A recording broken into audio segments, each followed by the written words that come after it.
Set in the land of enchantment, Albuquerque, New Mexico, with 2 world championships on the line. In the main event of the evening, the Apfc welterweight championship is up for grabs. The reigning champion, Jalen Fuller, 2 straight submission victories in the Apfc cage. Across the cage, Christian Turner, 10-1, riding a 7-fight win streak.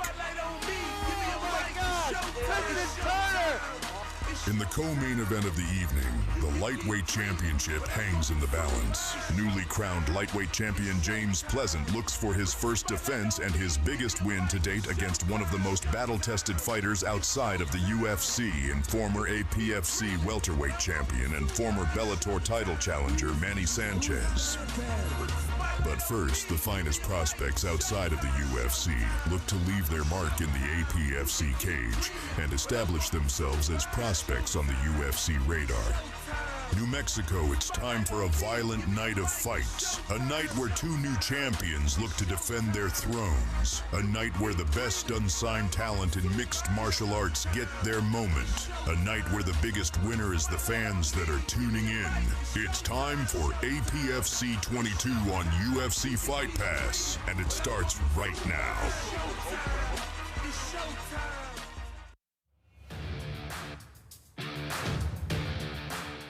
To be back in Albuquerque, New Mexico, the second time in promotional history that we've been in the land of enchantment, and I think we're going to outdo our debut event in 2025. Ben the Bane Davis here alongside David Evans. David, 18 fights in total, 9 prelims, 2 pro prelims, and a 7-fight main card, all on UFC Fight Pass. How you feeling, sir? Ben, I'm feeling great, man. Apfc, we always bring the excitement, we always bring the heat, we always bring the energy, and tonight will be no different. Our featured prelim tonight, Brendan Shiesty Johnson taking on Jacob Snoeyink. Cannot wait for that action. But David, I want to talk about tonight's main event before we get into the prelims. The gentleman Jalen Fuller takes on the Titan Christian Turner in what is sure to be one of the finest fights outside of the UFC this weekend. Without a doubt, you have 2 of the most electrifying personalities in the cage going there, duking it out for Apfc gold. This is going to be a treat, not only for us to call, but for the Apfc universe to watch. And that co-main event, the lightweight throne up for grabs between Manny Sanchez and James Pleasant. James Pleasant, the most diversified, multifaceted person I think we've spoken to this week, has done just about everything, but defeating Manny Sanchez is his ultimate priority right now. He talks about fighting, acting, his corporate career, but I don't know if he has quite taken on the task that is Manny Sanchez. I love it. 18 bouts in total, 7 on UFC Fight Pass. Let's kick off the evening and send it inside to our master of ceremonies, Andrew Park. Ladies and gentlemen, welcome to Apfc 22 Prelims, streaming live on YouTube. To all those in attendance and at the beautiful Isleta Resort and Casino, and to all those streaming from around the world, are you ready? Albuquerque, New Mexico, hagan ruido, make some noise, are you ready?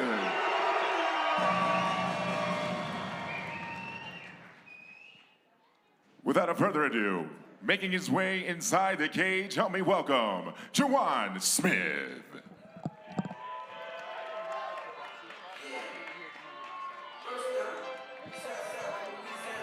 First fighter to walk this evening from Kalamazoo, Michigan, Juwan Smith. 7 amateur mixed martial arts bouts at the age of 33. The story of this one is going to be the pronounced reach, but Savage Juwan Smith has such an important story that he hopes to continue to tell for an Apfc, David. Yeah, I'm excited to see these young kids go out there tonight and put all of their skills on display.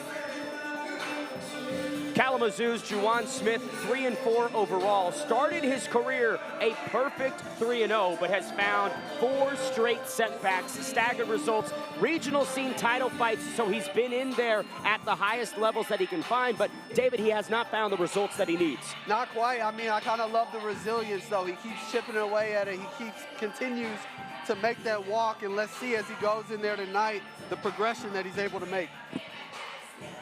Most recently, February 7th of this year, came up against Angel Gallegos. That was his first bout of action since November 2021. So a 5-year layoff that he just ended at the beginning of 2026. Now we see if Juwan Savage Smith can find his first victory since April of 2019.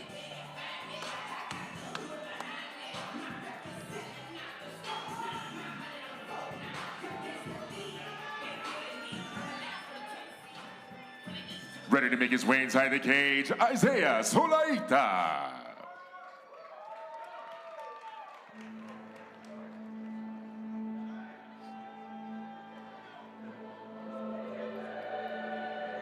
Mr. Anytime, Solaita, the 89th ranked Texan, but number 20 here in New Mexico.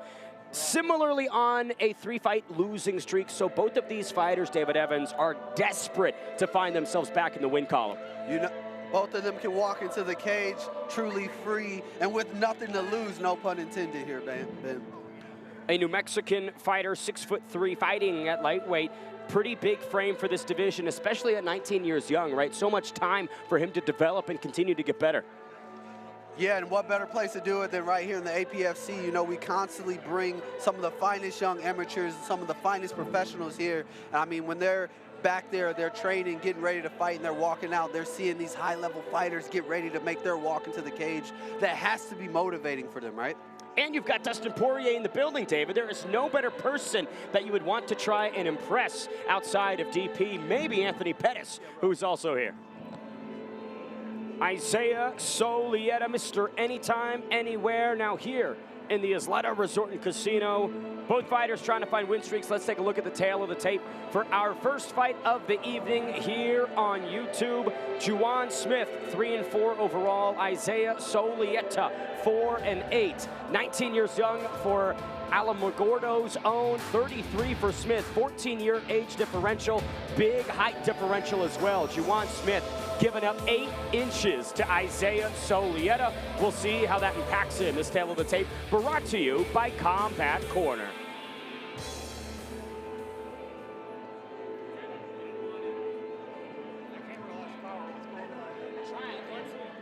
Ladies and gentlemen, this bout takes place in the men's 155-pound lightweight division. Introducing first, fighting out of the blue corner. This war is a freestyle fighter.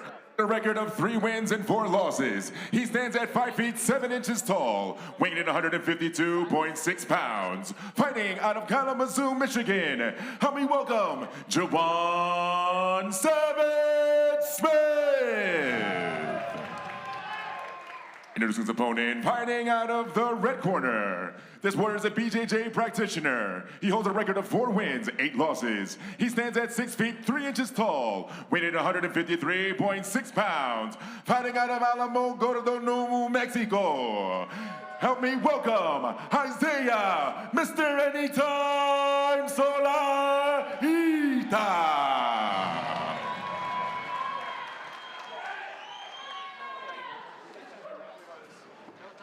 And with the action begins, your third person inside the cage, and your referee for this contest, Aaron Olivares. Aaron O'Riordan's third man inside for this lightweight contest to kick things off here on APFC 22's YouTube prelim stream. Juwan Savage Smith out of the blue corner and Solaita out of the red corner. Round number 1 underway.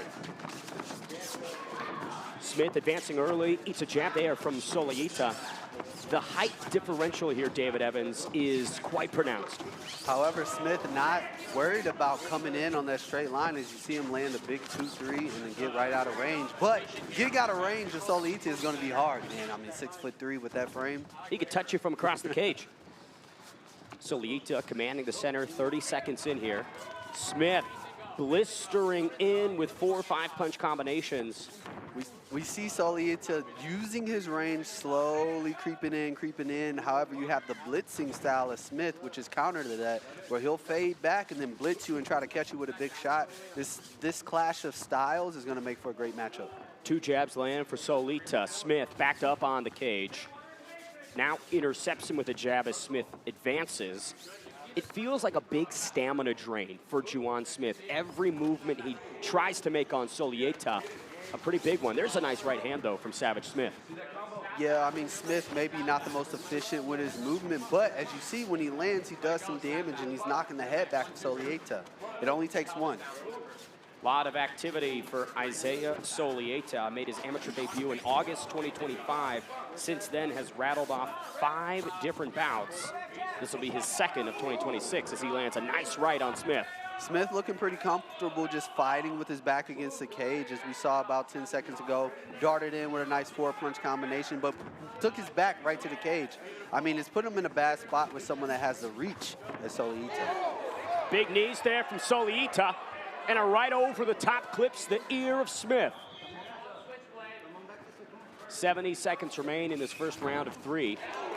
Lot of pressure here from Solaita as the strikes begin to build. Solaita turning up the volume. We're seeing him throw the knees up the middle, landing with some heavy hands, looking to possibly put Smith out. Not great body language from Smith there in that clinch. Seems like he's not maybe operating with some of the best reactions or tools to this disparity in height. I think he's just a little bit overwhelmed by the volume that is Solaita, not to mention obviously the range, which could obviously be difficult to deal with. But Solaita just landed on him, just throwing everything but the kitchen sink, as they say. Nice step-in leg kick there from Solaita. 30 seconds to go. Again, Smith advancing with a glancing right hand over the top, but not an extreme connection as Solaita gives him a knee for his troubles. I was going to say, speaking of extreme connection, that little sneaky knee up the middle, those are shots that put into fights here, man. Final 10 here in round number 1 in our first bout of the evening. Big head kick from Solaita. Smith trying to hang on. Nice lead leg kick by Solaita. Man, snuck that one right over the shoulder of Smith. This one could possibly be done as Juwan Smith went down to his knees. Now he's back up standing, receiving some treatment from the corner. Looks like they're bringing the stools in, so he's going to live to fight another round. However, replay here coming from round number 1. Some very clinical, efficient work from Isaiah Solaita, making the most of those physical advantages. 0.1 second of a replay here, David. Wow. Beautiful glimpse of a jump knee there by Solaita, and as he just lays volume here on Smith, as we saw this whole fight, was creeping in, basically dominating the range, snuck that lead left kick over the top shoulder of Smith and followed up with some knees and a couple strikes there. I mean, that's not the way you want to end the round if you're Smith. However, hopefully he's able to make the adjustment he needs to make going into the second. It's one of those sequences where you think if there's 5 more seconds, the fight could possibly be done. Smith didn't really seem to be intelligently defending or maneuvering out of that pocket. Solaita just doubling him up on the knees. There you can see some blood coming from that right eye of Juwan Smith. Tears of blood coming from Juwan Smith. I believe that was from that knee that landed up the middle. And here we have Solaita right back to what was working for him. Slowly working his way in the range, looking to pick his opponent off from the outside. A world of trouble for Juwan Smith. What can he maybe do to try and turn the tables here? No grappling from either fighter so far. More than anything, he has to advance forward. We see when he darts forward and he blitz, he has some success, but he kind of has this rhythm of 2 steps forward. Beautiful, beautiful lead head kick again by Solaita, looking to put the lights out on Juwan Smith. Another knee from Solaita, Juwan Smith down. Isaiah Solaita trying to pound him out in front of the hometown. Juwan Smith gets the mouthpiece back, but his brain is not here in the Isleta Resort and Casino. Smith definitely rattled by that exchange there, able to get back to his feet. But Solaita, you can just feel the confidence building second by second. There hasn't been a substantial answer from Juwan Smith to this size deficit that he's facing. 2 minutes to go here in round 2. I mean, Smith is just really putting himself in a bad position, constantly fighting off the back foot. He takes 2 steps forward, as I was saying earlier, but he takes 4 steps backwards for every exchange, so he's constantly operating at a deficit. And doesn't seem to have a lot of movement when Solaita is advancing, staying planted right in front of his opponent. Hence the head kicks we're seeing land in numbers here. It's an easy target to hit when you're not moving that head there. Solaita again with a big right hand to the chin. Some tricky movement, feinted the lead leg, and then stepped in with a jab that caught Smith blinking. What I like that I'm seeing from Solaita is he's not rushing and getting ahead of himself. He lands a big strike. You'll see him frame, push his opponent off, get his frame again, and then go back to work. Patient performance so far for Isaiah Solaita. Smith trying with the right hand, but the range is not there. Partial connection to the body from Juwan Smith. Under a minute to go here in round 2. Juwan Smith has fought 90% of this fight with his back against the cage, and it's unique because it's not like Solaita is putting him there, right? He's not pushing him there. There's no grappling where he's pushing him against the cage. Smith just seems to be just a little hesitant on engaging forward. Isaiah Solaita must work in private residential because he's got all the real estate inside that cage. 30 to go here in round 2. That was a good one, dude. Nice switch lead leg kick there by Solaita. Switches stance, comes back forward. He's just kind of hitting a flow now with 19 seconds left in the second round. Jab as Smith is advancing. Good head movement from Solaita. Smith cannot find him. 10 seconds here. Push kick sends Juwan Smith outside the frame. Round 2 comes to a close. Round number 3 up next. David Evans, like you mentioned, it has been nothing but back foot action from Juwan Smith, a defensive fight from him. In these final 3 minutes, what would you want to see from Savage Smith?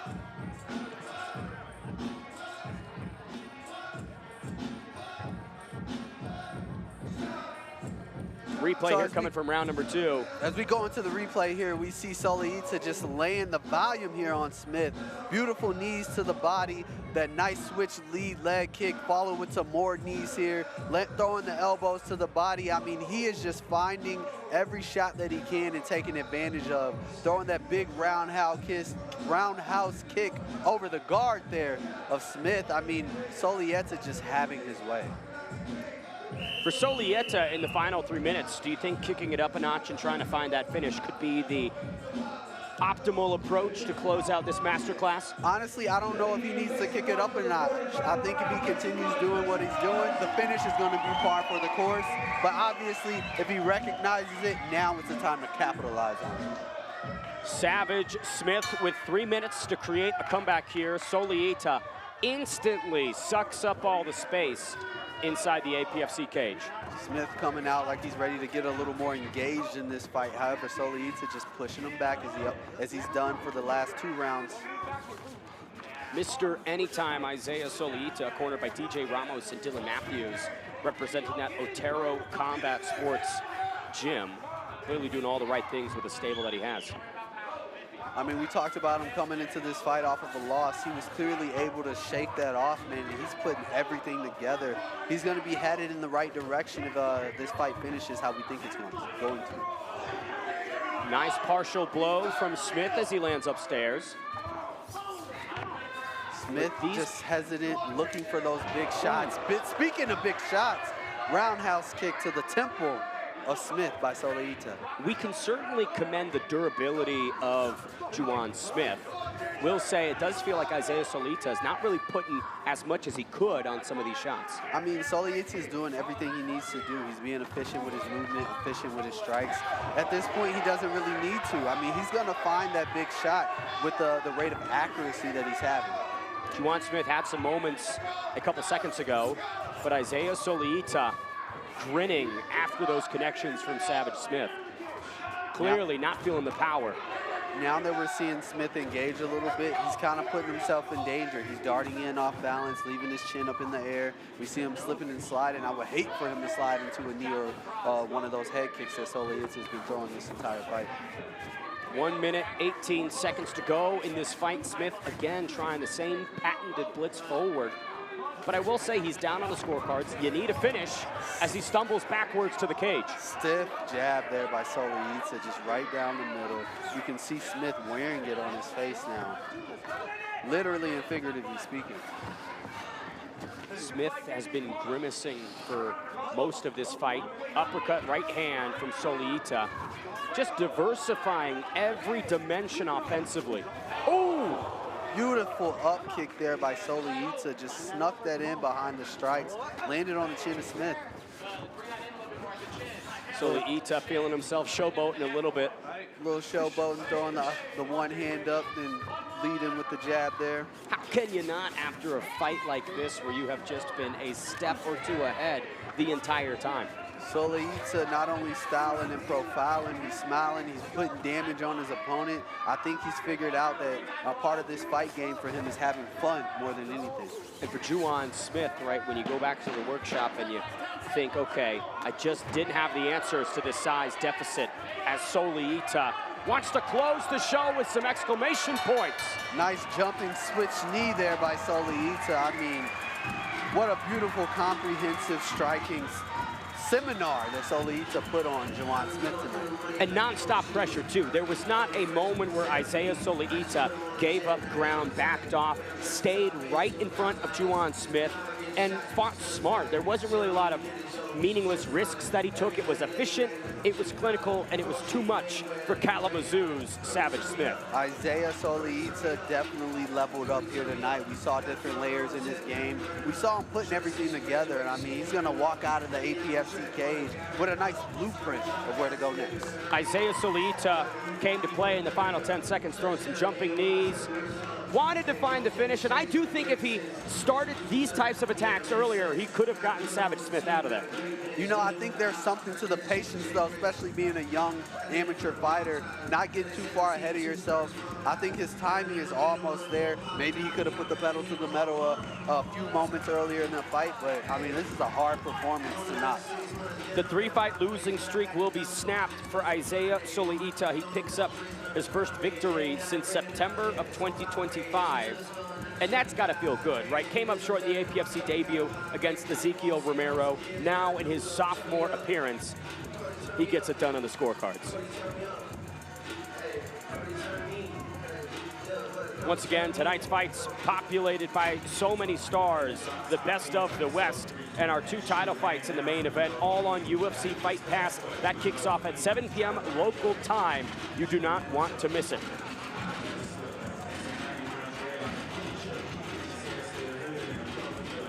All right, we have tallied the scores. To make it official, let's send it inside to our Master of Ceremonies for the first time. It's Andrew Park. Ladies and gentlemen, after 3 3-minute rounds, we go to the judges' scorecard for our decision. All 3 judges scored the contest 30-27, with your winner by unanimous decision, Isaiah, Mr. Anytime Solaita.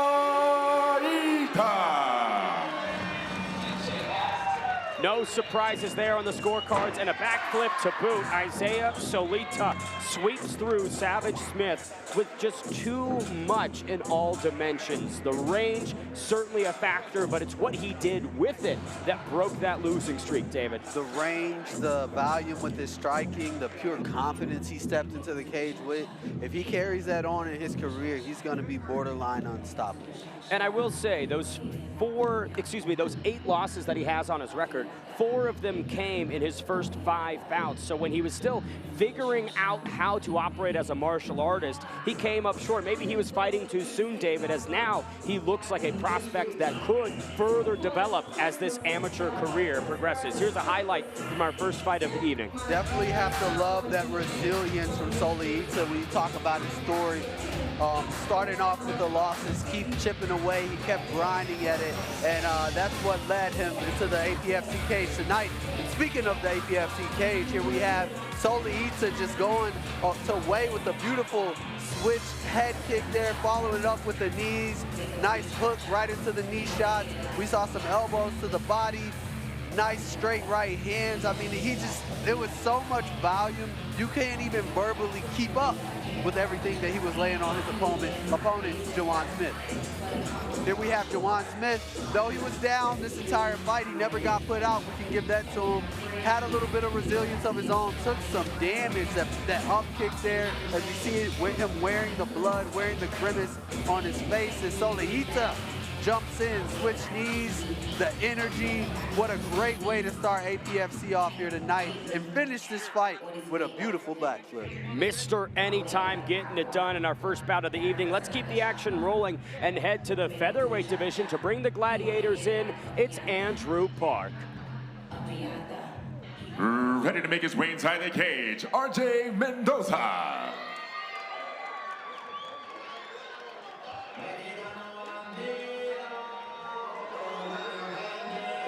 Safford, Arizona's own RJ Mendoza out of the Fight Factory corner tonight by Josh Rios, Edith Gonzalez, and Jacob May. The Menace is searching for his first victory as an amateur mixed martial artist.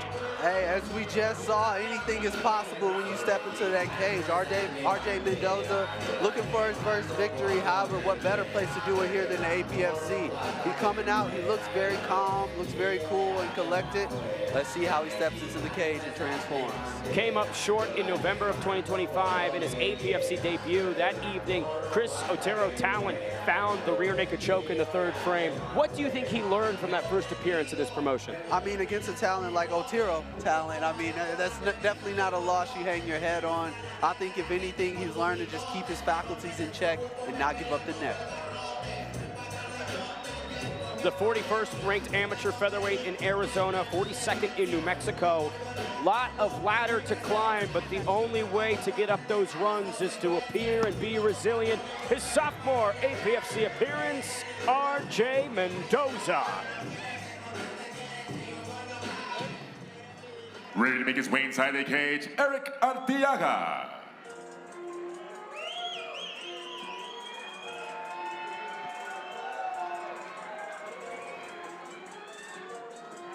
Mi Vida Loca, Eric Artiaga, Silver City, New Mexico's own. Quartered tonight by Matt Madrid and Kyron Madrid, out of Punishers Mixed Martial Arts. Very excited to see what Artiaga has here inside this APFC cage. Artiaga, another fighter coming into the APFC cage, looking for a victory here tonight. What better place to do it? I mean, he comes out, he looks confident as ever, putting on a bit of a singing performance for the crowd here. I think this is going to be a good one. A parallel to his opponent, RJ Mendoza, Artiaga, 0-2 so far in his career, also came up short at APFC 21 in November of last year. That night, Elijah Lucero found a first-round TKO. It seems like history is repeated on both sides of the coin here. We flip the page, and it's the exact same fighter. Well, if anything, we know this is a redemption song for both of these fighters as they're coming up. One thing they have to have is a short-term memory. I mean, we saw it in our last fight. You got a fighter coming in started his career on many losses, coming in off of another loss, but just went out there and put on the best performance that he probably has ever done. And I mean, both of these guys have not only that chance, but that opportunity, and the stage is set. The sophomore outing of Eric Artiaga as he faces a foe, almost a duplicate of himself. Let's take it to a tail of the tape for this featherweight clash. One man's O must go as these amateur mixed martial artists will find their first victory of their careers. 0-2 on both sides. 1 year separates them. 2-inch height advantage to Safford's Mendoza. Both came in at the APFC featherweight limit. This tail of the tape brought to you by Combat Corner. Ladies and gentlemen, this bout takes place in the men's 145-pound featherweight division. Brought to you by Combat Corner. Introducing first, fighting out of the blue corner. This warrior is a freestyle fighter. He holds a record of 0 wins and 2 losses. Standing in at 5 feet and 8 inches tall. Weighing in at 144.8 pounds. Fighting out of Safford, Arizona. Help me welcome RJ the Menace Mendoza. His opponent, fighting out of the red corner. This warrior is also a freestyle fighter, holding a record of 0 wins and 2 losses. He stands at 5 feet 6 inches tall, weighing 143 pounds. Fighting out of Silver City, New Mexico. Help me welcome Eric Mi Vida Loca Artiaga.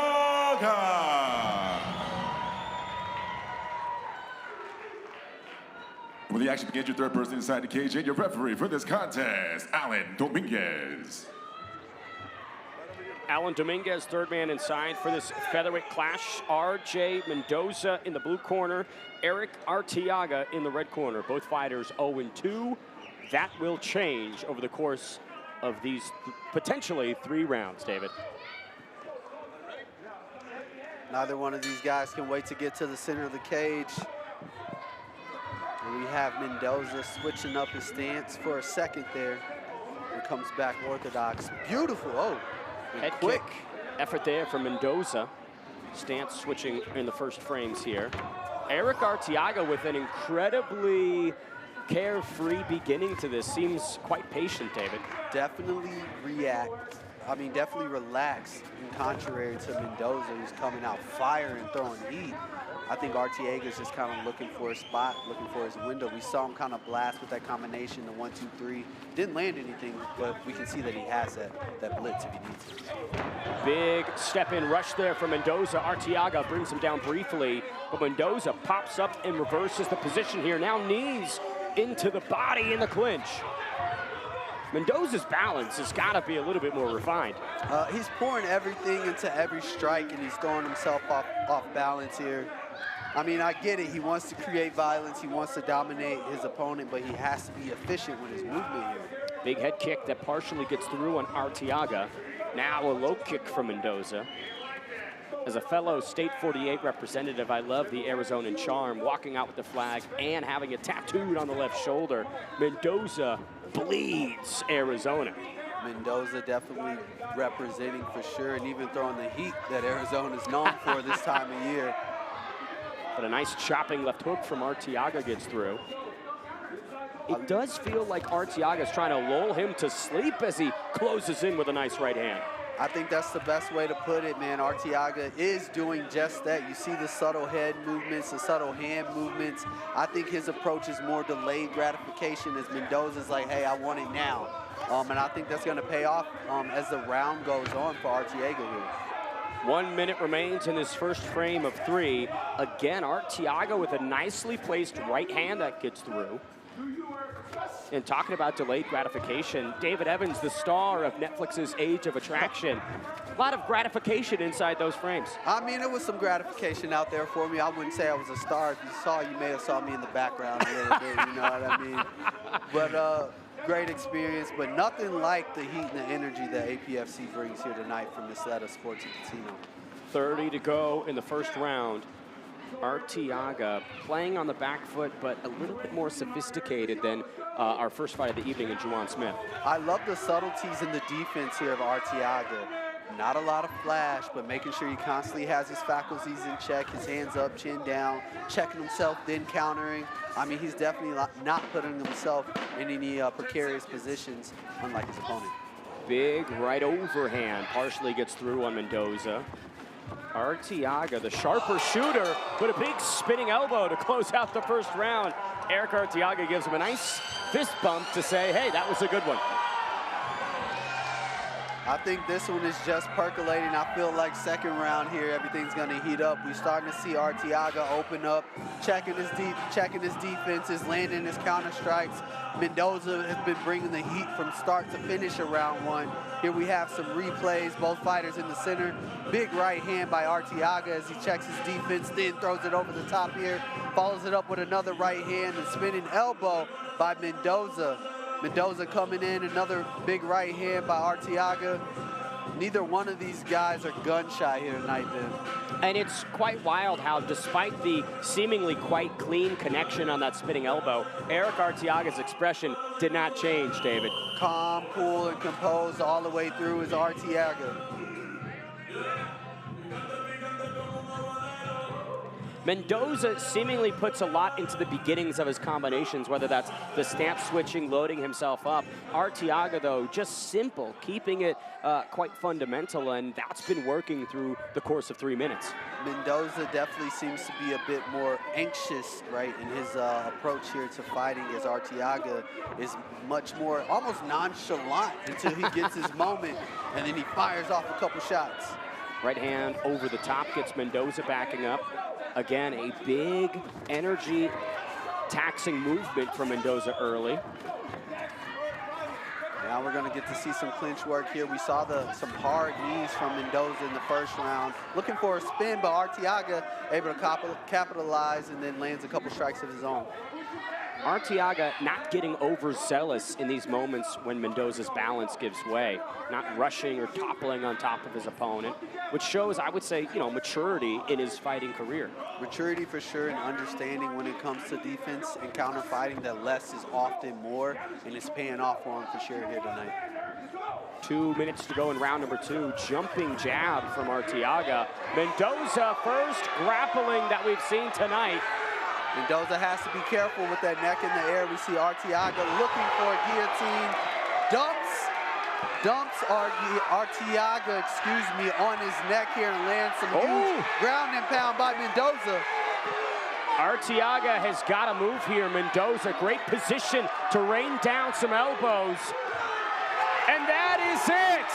Mendoza, the Mendoza, here in round number 2 with a slam to some beautiful strikes to find the TKO, David. Mendoza just woke up and decided that, hey, I'm going to become the bully, and he did just that. Shot the double leg from way left field. Didn't think he was going to get it, but once he got it, he committed to the bit, dumped Artiaga on his back, and went to work, just fiery ground and pound. And Eric Artiaga just seemingly unable of escaping that position. RJ Mendoza felt that the best reaction to patience and composure was chaos, Dave. Here's a look at that TKO. Big slam into these hellacious elbow strikes. Chaos for sure. Those elbow shots look nasty as we have Mendoza just raining hammer fist, and so the ref has no other options because of the optics more so than anything than to stop the fight. Well, let's make our first finish of the evening official and send it inside to Andrew Park. Ladies and gentlemen, referee Alan Dominguez calls a stop to this contest at 1 minute 26 seconds of the second round with your winner by TKO, RJ the Menace Mendoza. RJ Mendoza finding the first victory of his MMA career, getting it done in the second frame. It was a very, I would say, careful tit-for-tat fight up until that point, but to your mention, Mendoza shooting the takedown at range, lifting Artiaga up, and just deciding, hey, I'm done with this fight. Definitely competitive all the way through until Mendoza decided to flip the script and put an end to it. I mean, exciting fight to watch. I mean, I think this kid, with just his attitude and his energy, is going to take him far. The Arizonan getting it done with style. Well, let's keep the action rolling. Our third bout of the evening all the way up in the welterweight division to bring our gladiators to the cage. It's Andrew Park. Ready to make his way inside the cage, Gabriel Seijas.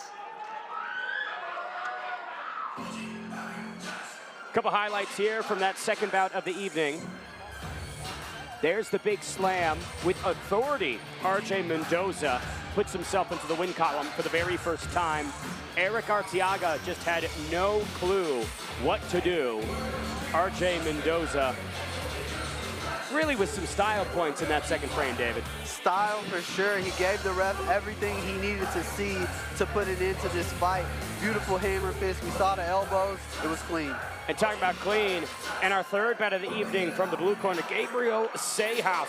One-shot Seijas from Miami, Florida.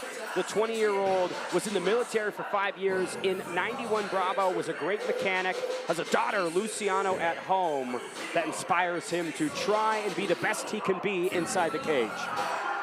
Man, Gabriel coming into this fight just screaming, just pure energy. I'm looking forward to see him step in there and bring that energy into the cage here. Corner tonight by Lamar Harris, Calvin Collins, and Jaime Rodriguez. One shot from Warriors Lair MMA. Funnily enough, played baseball at Erie Community College in New York and Davis and Elkins in West Virginia. Was a pitcher, and he believes that that speed on the right hand is going to carry into the cage here. He's definitely looking forward to getting in there and throwing some heat tonight. Let's see if that pitching arm brings itself to service here in the APFC. Gabriel Seijas, his debut here at APFC. We'll see if one shot can get it done quick.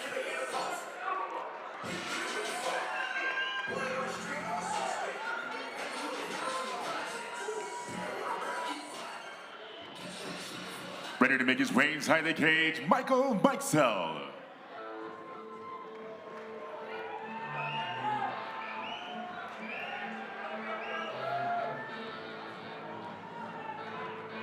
La 8, Mikesell for his 9th amateur mixed martial arts appearance from Alamogordo, New Mexico. He was victorious at APFC 21 in just 51 seconds, David Evans. That evening, he got a quick armbar. Tonight, he plans on showing more of his arsenal. Coming into the fight 4-4, you know, his last performance was able to get the victory and even the record. Maybe here tonight he's looking to go over and have one more notch in the win column. I mean, he comes in here, he's very composed. You look at the fire in his eyes, man, the intensity, that's going to carry him through. Mikesell, with a healthy respect of his opponent this evening, noted Seijas' collegiate baseball experience has given him a hell of a right hand, so he noted in our broadcast meeting that he's got to be quite wary of the power. We'll see if Mikesell in his sophomore APFC appearance can do just that. Here's a tale of the tape for our 3rd bout of tonight's action in the welterweight division. Mikesell from Alamogordo, New Mexico, looking for his 5th victory in amateur mixed martial arts. Seijas trying to remain unbeaten. 3 years separate them, 1 inch in height to Mikesell. This tale of the tape brought to you by Combat Corner. Ladies and gentlemen, this bout takes place in the men's 170-pound welterweight division. Brought to you by Toyo Tires. Introducing first, fighting out of the blue corner. This warrior is a freestyle fighter. He holds an unblemished record of 2 wins, 0 losses. He stands at 6 feet 1 inch tall, weighted 170 pounds. Fighting out of Miami, Florida. Help me welcome Gabriel One Shot Seahas.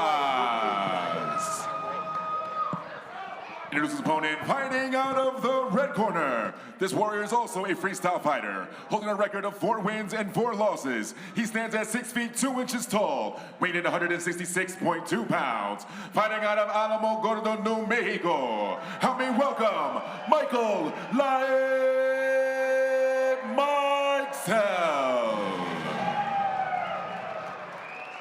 And with the action begins, your 3rd person inside the cage and your referee for this contest, Joe Coca. Joe Coca, 3rd man inside for this welterweight clash between Gabe Seijas and Mikesell. Seijas in the blue corner, trying to remain unbeaten. Mikesell in an effort to move past 500 overall as an amateur mixed martial artist. Round number 1. First round, gentlemen, fight ready. Fight ready. Fight. Underway. No touch of gloves here. Gabe Seijas with a mean streak to kick it off, David. Looking to bring the fight right away. You see him, just look at that right hand, the way he has it lined up. He's just ready to let it go. Seijas keeping the chin quite elevated, but that just maybe speaks to the confidence in his stand-up. I mean, definitely a risk you don't want to take in an MMA fight. There's so many variables you cannot control, but right now, he's in control of Mikesell as he has his back against the cage. Mikesell with an early shot. Seijas easily evades, gets the legs out. Nice knee to the midsection. Mikesell, despite being the more experienced fighter, looks a bit wild in there, David. Seijas did a great job countering that shot, framed off the head with the underhook, landed some knees, landed some big shots. He's off to a good start here with 2 minutes left in this first round. Mikesell 0 for 2 on takedowns in the first 60 seconds. Seijas, nice low kick that catches the back of the knee. 0 for 2, but definitely not the highest of quality of takedown attempts. He's shooting from way out, which is allowing Seijas to counter and almost not really even have to consider them as a threat.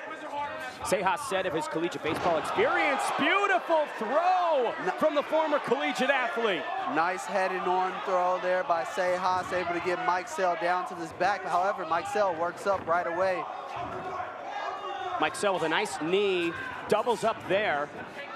Minute 30 to go in round number 1. Action-packed so far. With that right hand of Seijas, it is starting to find a home, David. But I don't want him to go too hard on it too soon, as Mikesell was finally able to get to the legs, get Seijas to his butt. Let's see if he's able to work and build up from this moment on. Seijas noted that the biggest thing that translated from his collegiate athletic experience was just the discipline, finding himself being someone who could commit to a game plan go the extra mile, and that is such a dimension to have as a fighter. For sure, Mikesell now in a better position. Seijas looking for the Kimura, it looked like for a second, however, able to work up to his feet here. Looks like a bit of a low blow, unintentionally, of course, by Mikesell. That looks like a bad one. Gabe Seijas doubled over on the corner. Joe Coco, expert stop in the action here. I believe Seijas will have 5 minutes with which to recover. And for Mikesell, you saw right after that sequence was separated, apologetic, obviously did not intend for any low blow shots, but it will provide a brief respite for both fighters' gas tanks. Here's a look at it. Here we go, Mikesell has Seijas against the cage. Yeah. Just threw that knee up. The trajectory of the knee led it to a place you don't want it to be, but unfortunately, it happens. That's difficulty with your head lowered to that extent, trying to throw a knee. You really can't see where you're placing it. Just firing blind, which is never advised, David. However, the thing here when it comes to these 5-minute breaks, you have Seijas was doing good. He put in some work. However, he's not the only one in the cage getting a 5-minute break right now. Do you want to allow your opponent to kind of mentally get back into this and rest as well? He looks like he's up and ready to go. Here's another look at that low blow from Mikesell. Just sneaks the right knee in between the jewels. Gabe Seijas ready to get the action resuming. Doesn't seem to be too impacted by it. And when you think about how this fight started, no touch of gloves, that's only going to make Gabe Seijas a little bit angrier. Seijas came out like a blitzing storm, looking for that big right hand. Nice head and arm throw in the first round there. Let's see how he picks it up here. Wild spinning back kick there from Mikesell. Seijas with a cleaner stand-up arsenal. Mikesell again desperate to find, the takedown as Seijas begins to land. Seijas with a barrage of punches, which implores Mikesell to come forward. Hopefully he doesn't run into something he doesn't want to. Ducks under that big right hand of Seijas, gets to his double leg. A wild spinning back fist from Gabe Seijas to close out the first frame. I gotta say, with the simplified striking of Gabe Seijas looking as good as it did, why would he want to throw such a crazy maneuver like a spinning back fist? I mean, I don't know. If it ain't broke, don't fix it, as I say, but Seijas had other plans. Here we have the replay. Seijas marching forward. Big right hand following the lead uppercut. Nice over and under, head and arm throw. Lands a couple punches on the follow through here by Seijas.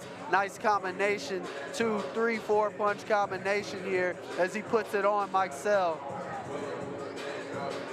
It seems like Mikesell has a much wilder striking arsenal with all of these efforts coming in quite looping fashion, which could be a blessing and a curse, right? You're creating unorthodox shots, but you're also telegraphing them quite easily to your opponent.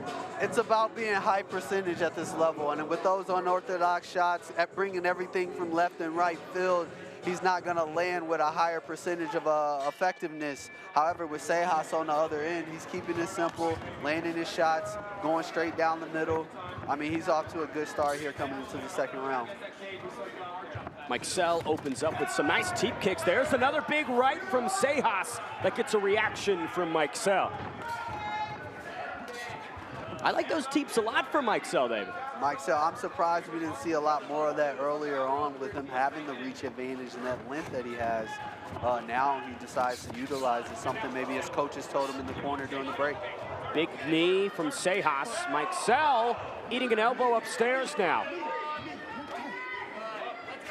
We haven't really seen much in the clinching department from either one of these guys. However, the little bit we saw from Seijas, that nice head and arm throw, so Mikesell definitely has to be cautious here. 2 minutes to go in round number 2. Seijas framing, looking to find some impactful strikes here. Mikesell unsure what the intention is with his grappling sequence as he takes some shots. Seijas has him hurt. Big right hand and Joe Coco's seen enough. Gabe Seijas pitching a home run here in round number 2, David. Seijas able to find that big right-hand shot amidst the barrage of punches he was throwing, landed right on the chin of Mikesell. Mikesell went down, and I don't think he thought about getting back up. And that's the type of pitching precision that we expected from one-shot Gabe Seijas, the Floridian, reversing this position here, fed some nice strikes inside the clinch, and when Mikesell separated to create space, that's when the big right hand pronounced itself. Nice overhand right there by Seijas. Came out of the gate looking for that big right-hand shot. However, he didn't get too overwhelmed in the chaos that was Mikesell. Was able to remain patient, keep it simple, stick to the basics. Found that shot, pitched the closeout. Mikesell, the most experienced test for Gabe Seijas, but it was not enough. To make it official, let's send it inside to Andrew Park. Ladies and gentlemen, referee Joe Coca calls a stop to this contest at 1 minute and 7 seconds of the second round. With your winner by TKO, Gabriel, one-shot Seijas. Gabe Seijas remains unbeaten and stretches that winning record to 3, keeping the finishing rate intact as he finds the second TKO of his career. Just seemed really another dimension ahead of Mikesell. More intention in his stand-up and some really excellent defensive grappling to boot. Fought with intention and composure more than anything. I think that's the word of the fight for Seijas as we see him dart in. Beautiful 1-2, followed it up with the 2. Nice head and arm throw there, just launches Mikesell and gives him a few shots to follow up. Any chance he got to land that big right hand, he took it, and he closed the show with that beautiful overhand right by Seijas. One shot, Gabe Seijas. Deeply impressive development here. He came in the number 2 amateur welterweight in New Mexico. I expect him to maybe blossom to that top spot. Well, let's keep the action rolling. Our 4th bout of the evening, another weight class above to bring the gladiators in. Here's Andrew Park. Ready to make his way inside the cage, Klinton Whitmire.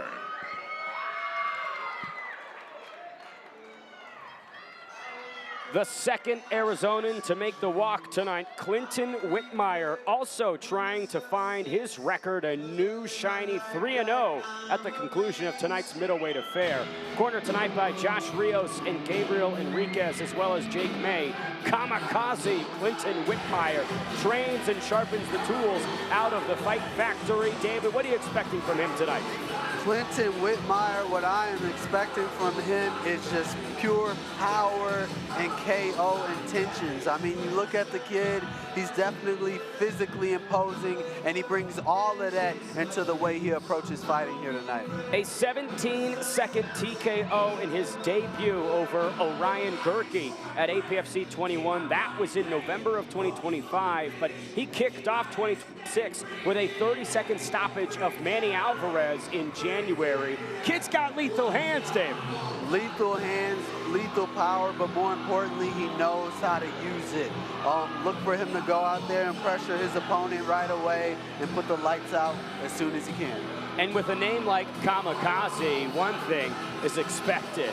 All action from Klinton Whitmire in his sophomore APFC appearance. Ready to make his way inside the cage, Quayshan Randelman. Quayshan Randelman trying to find his 4th victory as an amateur mixed martial artist, fresh off of an LFA debut where he found a successful second-round TKO. Now he makes his APFC debut against one of the hardest hitters I think he's come up against.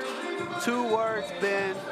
Don't blink. We have 2 young up-and-coming amateur fighters with KO finishing abilities. These are the type of fights that bring APFC to the next level. These are the type of fights that bring these type of fighters to the next level, Ben. Bama Quayshan Randelman trains out of Jackson Wink MMA. That is a stable that has produced some of the greatest mixed martial artists of all time, David. I have to imagine that he is at a different bar than most mixed martial artists. Not just some of the greatest, one of the greatest in John Jones, who has been one of the hosts here at APFC. He's definitely a familiar face, not only to the UFC world, but to APFC in itself. And I mean, and that's the kind of talent that we hope to build here in APFC. And these are the type of fights, man, that keep people on the edge of their seats. Here's a tale of the tape for our fourth bout of the evening in the middleweight division. APFC debut for Quayshan Randelman, 3-1. The second appearance for Kamikaze Clinton Whitmire as he aims to find his third victory. Big age disparity, 9 years separates them, with Whitmire being the elder and Randelman being the younger. Ladies and gentlemen, this bout takes place in the men's 185-pound middleweight division. Brought to you by Solaita Resort and Casino.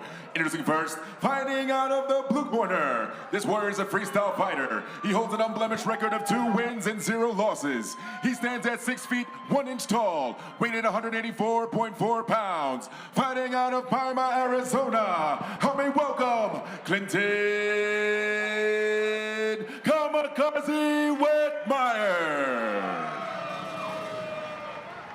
Introduces his opponent, fighting out of the red corner. This warrior is a striker. He holds a record of 3 wins, 1 loss. He stands at 6 feet 2 inches tall, weighing 184.8 pounds. Fighting out of Coy, Alabama. Help me welcome Quayshan Randelman.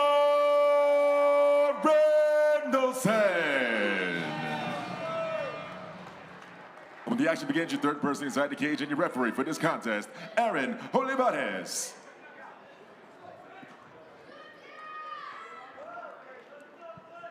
Aaron Olivares, third man inside for this middleweight fight between Klinton Kamikaze Whitmire and Quayshan Randelman. Randelman out of the red corner in the black trunks. Klinton Whitmire out of the blue corner in the black and blue. Round number 1 underway.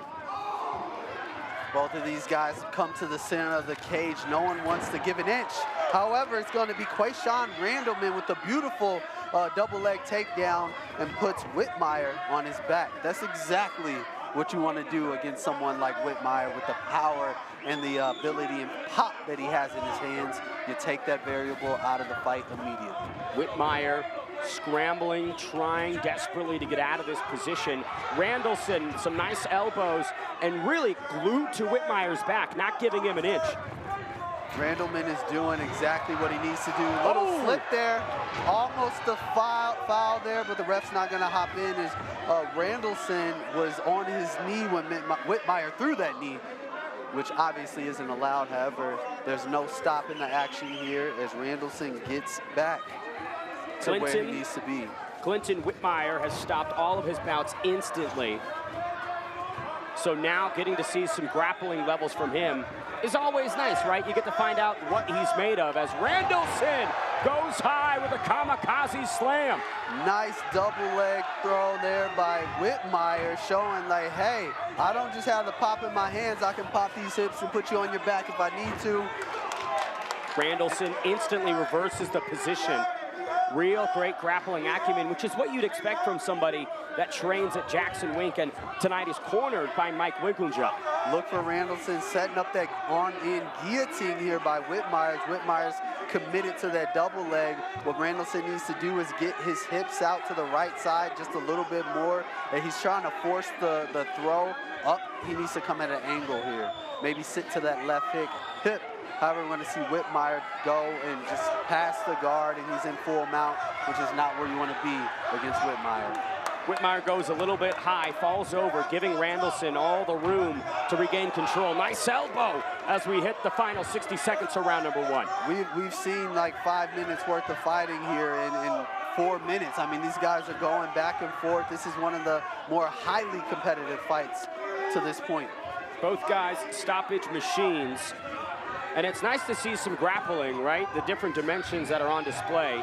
Randelman, beautiful clinch strikes there. Whitmire, a deep breath on the outside. I was going to say, with this amount of grappling from someone like Whitmire, who's known for explosive hands, does he have that grappling cardio to carry into a fight? As we see Randelman looking like the fresher of the two with 15 seconds left. And that just displays the intelligence of Randallson's camp, right? Hey, we haven't seen this guy on the mats. Let's take him there early and often. But credit to Whitmire, Kamikaze's found ways to reverse it more times than he hasn't.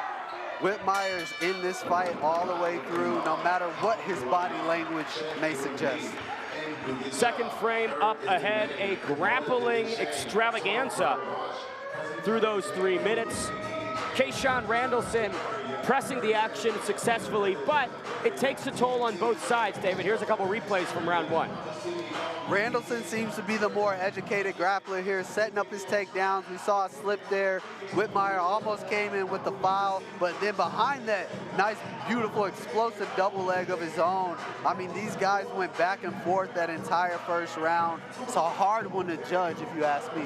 If you're Kamikaze Klinton Whitmire, what would maybe be the focus ahead of these next 3 minutes? If I'm Whitmire, or I'm in his corner, I'm telling him, hey, let's lower our stance, keep our hands out, pressure forward.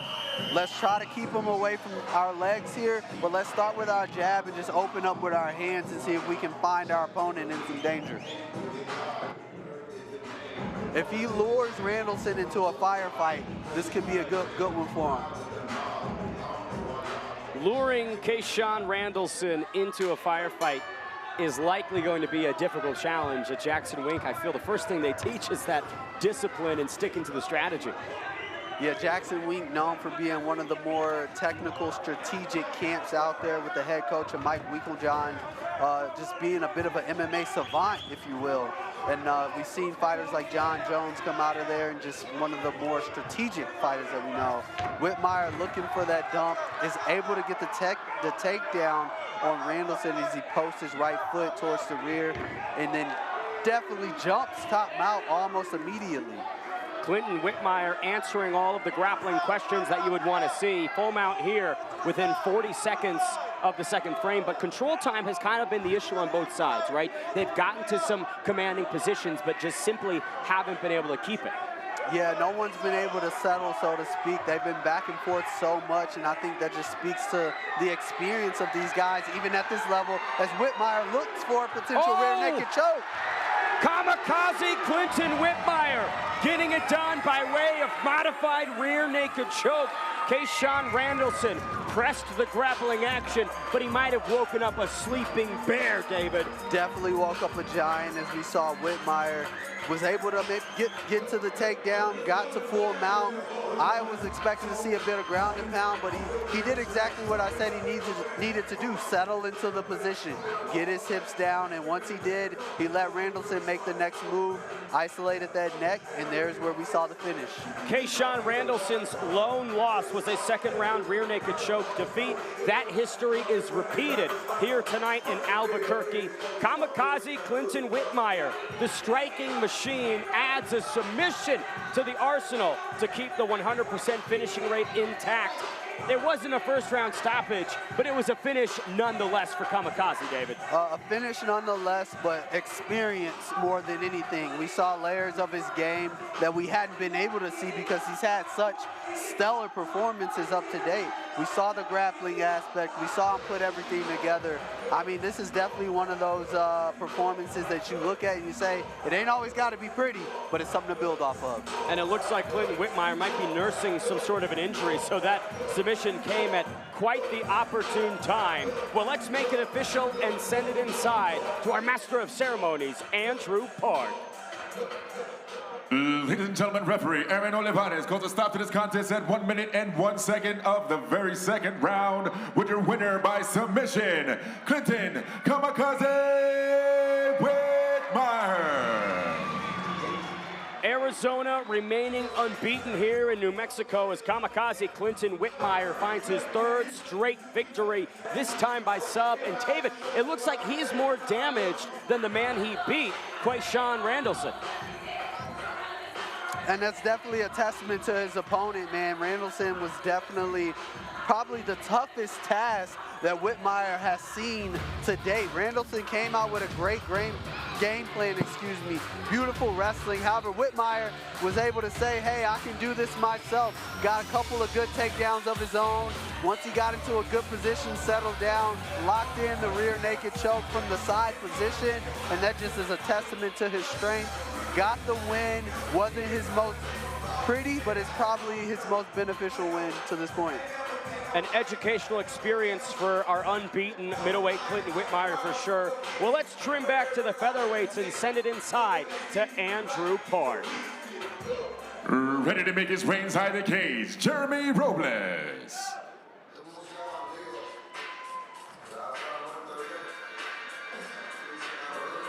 Jeremy Robles, Miami, Florida's own. We've seen him here once before. El Tino promises an even better APFC outing tonight, David.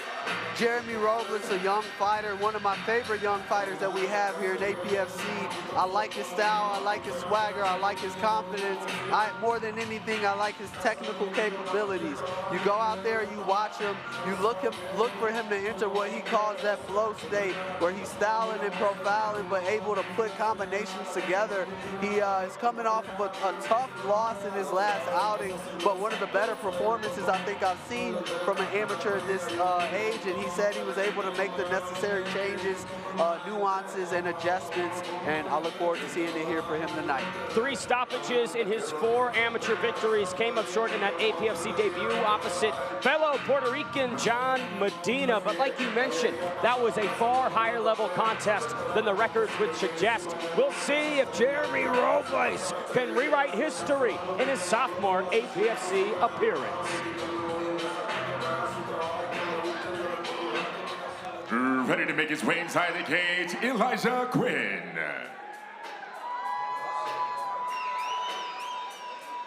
Lionheart Elijah Quinn has won at times, he has lost at others, but the one thing that remains the same is this kid's fighting spirit. Out of Punisher's mixed martial arts, he is similarly looking to rebound from his APFC debut loss. Tonight he says that this will be his moment. A young fighter who's definitely not afraid of a challenge, and he has a challenge here tonight. But I mean, just look at his posture, look at the confidence. You can tell he's ready for whatever it takes. Big experience advantage for Elijah Quinn. This will be his 9th amateur mixed martial arts bout. What would you say is the standout experience skill that gets added to you when you have that opposite your opponent? I mean, you get to rise to the occasion. I mean, there's nothing better than the feel of a top-tier, talented fighter who maybe even has more experience than you. You go out there, you learn on the job, and then you also have the ability to, hey, say, if I beat this guy, I have raised my level, and this is where I'm building from this point on. Started his 2026 campaign with a win over Isaiah Solaita. Now looking for his first APFC victory. Welcome back, Lionheart, Elijah Quinn.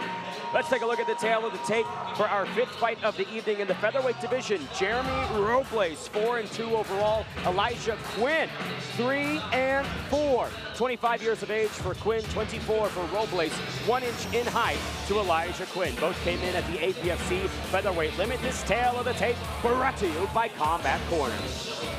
Ladies and gentlemen, this bout takes place in the 145-pound featherweight division. Brought to you by Way Better MD. Introducing first, fighting out of the blue corner. This warrior is a freestyle fighter. He holds a record of 4 wins and 2 losses. He stands at 5 feet 10 inches tall, weighing in 146.2 pounds. Fighting out of Miami, Florida. Help me welcome Jeremy El Taino Robles. Introducing his opponent, fighting out of the red corner. This warrior is also a freestyle fighter. He holds a record of 4 wins and 4 losses. He stands in at 5 feet and 11 inches tall, weighing in 145.4 pounds. Fighting out of Silver City, New Mexico. Help me welcome Elijah Lionheart Quinn. And when the action begins, your 3rd person inside the cage and your referee for this contest, Alan Dominguez. Alan Dominguez, 3rd man inside for this featherweight fight between Jeremy Robles out of the blue corner and Elijah Quinn out of the red corner. 3 3-minute rounds of action. Round number 1 underway. Southpaw unorthodox here right off the rip. We talked about Robles' very entertaining, fan-friendly style. I'm confident that he'll bring that in droves here tonight. Robles already starting off with his nice head movement, hands up, stalking Quinn, stalking Quinn's back to the cage here. Still calm and composed, but it still keeps you on the edge because you feel like at any minute you can explode. And you listen to that crowd reception for New Mexico's own Elijah Quinn here at the Isleta Resort and Casino, all coming out to support their New Mexican athletes. With the southpaw versus orthodox style, look for the battle of the lead leg between these two to see who can land. You're going to look for Robles to try to keep his lead leg on the outside of Quinn's to keep him boxed in and susceptible to whatever strikes he can throw, and vice versa for Quinn. Now, while we've complimented Robles' approach to these fights and the flair that he brings as he staggers Quinn momentarily with a blistering 3-punch combo, Robles seems to have the speed advantage early on. However, you know, Quinn just still composed, keeping those eyes open, just reading Robles to see if he can find an opening. I was saying Robles, you know, despite all of the fun we had watching him, didn't get the win. Do you think maybe trimming down on some of that flair to open up for some of those fundamentals and just simple basics could be advised in this fight camp for him? I wouldn't say trim it down. I think he just needs to tighten it up more so he can be in a better position to counter strike as opposed to being slightly out of position. Robles, nice feint there. Elijah Quinn reacting to every minute movement from Bayonne, Puerto Rico's Robles. Nice counter right hand there by Robles as he rolls under the lead right hand of Quinn. Lionheart, sidekick, grazes off the midsection of Robles. Those abs from Jeremy Robles providing some armor and a shield as Elijah Quinn tries to fire back. Robles catches that leg, fires a right hand right down the middle, barely misses, but now we see these two in the grappling department here. Let's see where Robles takes this. Perhaps learned quite a bit of grappling from his last match in Medina, the consummate wrestler. Nice takedown there from Robles, muscling through Quinn's defenses. Outside of the cage, Jeremy Robles, studying finance, is maybe thinking of joining the accounting team, so he will be the most powerful and menacing accounting team member if he goes through with that. Definitely an asset to have as a fighter. If he wants to go be a world champion, make all this money, why not know how to manage it as well? Beautiful knee as he brings Quinn upstairs, doubling up on it. Now to the chin, Lionheart stumbling as we close the first frame, David. Nice short elbow there by Robles. I mean, he's fighting like a true professional there tonight. Dialing in his movements, not getting off balance, throwing the short shots. His defense is impeccable so far. I mean, he's as confident as ever. Quinn not looking bad. He just needs to put the pedal to the metal a little bit here. He hasn't really shown us anything here that's dominant. As far as showing, let's go back to the replays. We see Robles coming in with some beautiful combinations, countering, rolling off of the lead right hand there of Quinn, catching the leg kick, going to some wrestling, which we haven't seen much of from Robles. Once Quinn worked his way up, he never stopped fighting, goes to the frame, short elbows. Robles is fighting anywhere and everywhere tonight. It seems like Elijah Quinn having a hard time waking up and putting himself into this one. That could be a product of giving up all the cage to Jeremy Robles. Could fighting on the front foot and pressuring Robles be a better course of action for Elijah Quinn? Trying to lead the dance will definitely put him in a better position with no doubt. I think what it is, though, Robles is just fighting on a different speed frequency here, and I think it's overwhelming Quinn, where Quinn is just trying to keep up. Robles opening up here early in round 2. Lionheart bobbing and weaving, but eating shots with every movement. Look for Robles to roll that lead right hand to Quinn and throw that short right overhand. He's clocking it. We've seen him throw it a few times, but it's getting closer and closer to the chin every time. Robles is stepping out to that left side, ducking his head under, that lead hand of Quinn and throwing that short right hand right down the middle. 7th amateur MMA bout here for Jeremy Robles, but he has more seasoning than a T-bone steak. We talk about just the facilities that he's operating with. It seems like a fighter quite beyond his years. More seasoning, more style, more flair. Robles, you can't really teach that confidence. 2 minutes remain in round 2. Another big right hand over the top. Elijah Quinn, and a huge shot from Robles there. Quinn, eyes wide open, looking for that window, looking for his moment, but I feel like he's doing a little bit too much looking.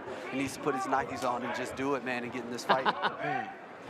Minute 40 now remains in round 2. A low kick from Robles as he switches to the southpaw stance ever so briefly. And when we think about his last outing here in APFC against John Medina, the grappling seemed to really operate against him. He said the huge takeaway was when you set up the striking, not becoming overzealous and giving your opponent that chance to dip under. He's really stayed within himself through these first 2 rounds. Stayed within himself, composed within his countering, his head movement, his feet movement, and he's finding himself in a much better position to counter, to capitalize on counters, but also just land his combinations moving forward because he's keeping his feet under his hips. Quinn trying to test the waters with that lead leg kick, but just can't time Robles or establish any distance on him. 50 to go in round number 2. Nice jab there by Quinn. Looks hesitant after he landed. It's almost like he's trying to find a way to strike and not get hit. He just needs to strike and keep it moving and find his way into some success here. If you're going to name yourself Lionheart, you must accept that in order to land one, you might have to eat one. You might have to eat one, and you can't go into a war already trying to plan your way out. He's throwing his shots, looking to exit out right away, whereas Robles is looking for a shot, landing, and looking for the next one, and I think that's the differential here in this fight up to this point. 10 seconds remain. Robles goes to the midsection with a piercing teep. Quinn on the retreat. Head kick not there for Puerto Rico's own, but another barrage of strikes close out the second frame. A very dominant Jeremy Robles performance. We've arrived at the final 3 minutes, David. 3 minutes left here. I mean, as Quinn is going into this break here, his coaches, they have to get in his ear and tell him we just have to move forward. I wouldn't get very technical with the advice going into the 3rd round. Is we got to move forward. We got to get in his face. We got to make something happen.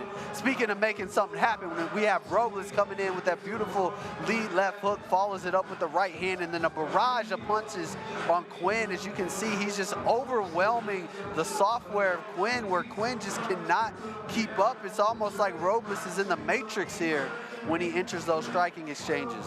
And it's those distance management tricks that Jeremy Robles is utilizing, framing off of Quinn in the sequence, not fully entering too much into the pocket. He has clearly leveled up since the last time we saw him. 3rd and final round.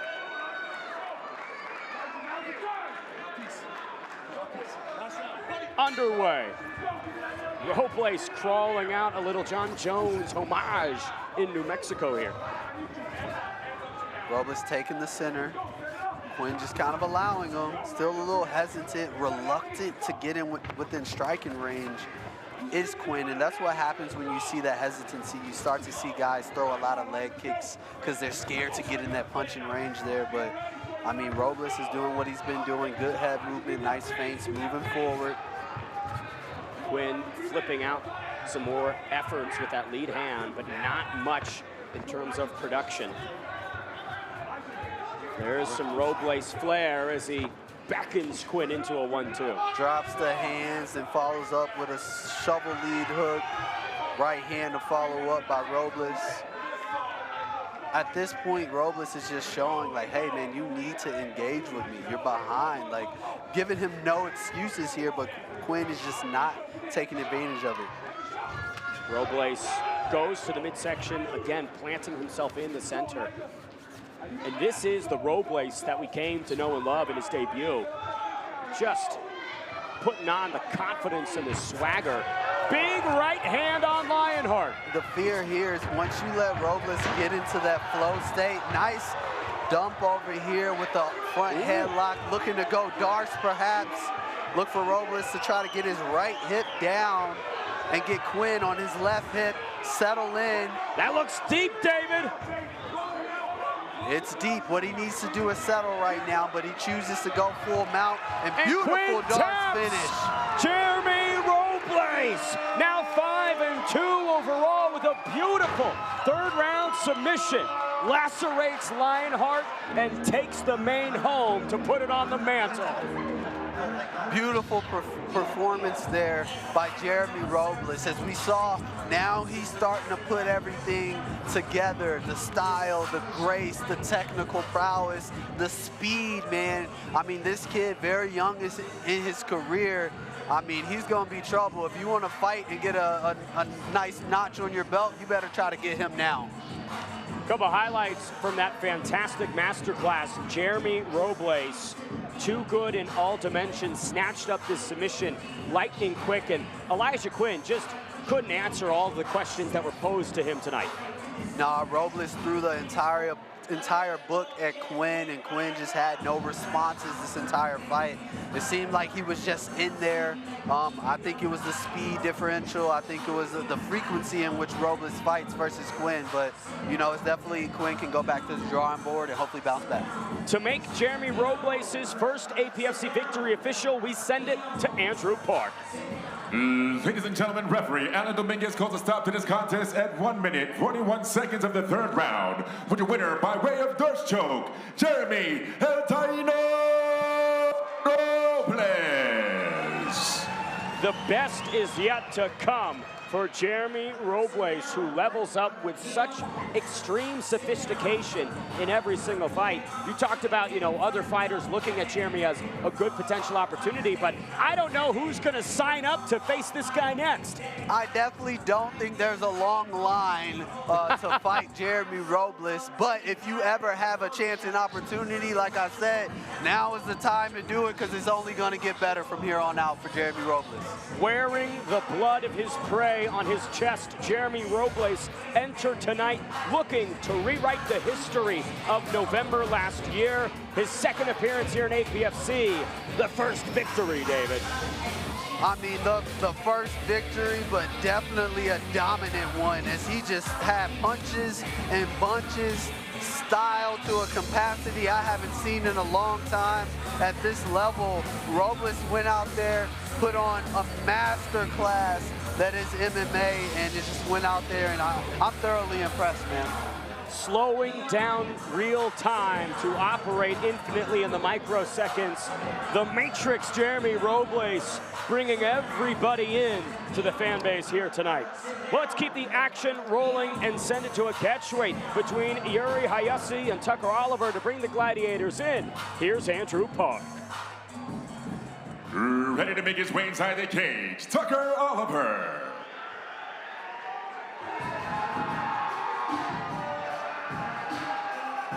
Velma, Oklahoma's Tucker Oliver trying to remain unbeaten and find his fourth victory. The outlaw out of Jackson Wink MMA trying to rise to the occasion with a heck of a mustache, David. Tucker Oliver took this fight on 5 days' notice. The Navy vet, man, was just like, hey, I got the opportunity to fight on this stage that is APFC. Couldn't pass it up. He says he has what it takes to go out there and put his opponent in some trouble early, and looks to do just that. A pair of first-round knockouts populate his most recent outings. The firepower is there, but the problems with taking a 5-day notice bout is that the cardio might not be, David. Cardio might not be there, but there is something to say about the I have nothing to lose attitude. You go into a fight, you're able to just be free and do whatever you want because you don't have that pressure of a 6-week fight camp, an 8-week fight camp where you're thinking about your opponent day in, day out, and you know how draining that can be been. So, I mean, it just depends on if he uses that reckless abandonment to his advantage tonight. And against an opponent like Yuri Hajosy, you know, the uranium Ukrainian, you have to really find some firepower to get this guy out of here. Would you expect in the first frame to really go all out for Tucker Oliver? I think Tucker Oliver is going to do just that. I think he's going to waste no time getting across that cage and getting into his opponent's face and trying to create chaos and capitalize. Oliver, the 7th ranked amateur welterweight in Oklahoma, the 21st ranked amateur welterweight in the U.S. Southwest. That number out of 217. So, you know, 5 days notice putting on these Tapology rankings on the line shows just how much of a fighter Tucker Oliver is. Ready to make his way inside the cage, Tucker Oliver.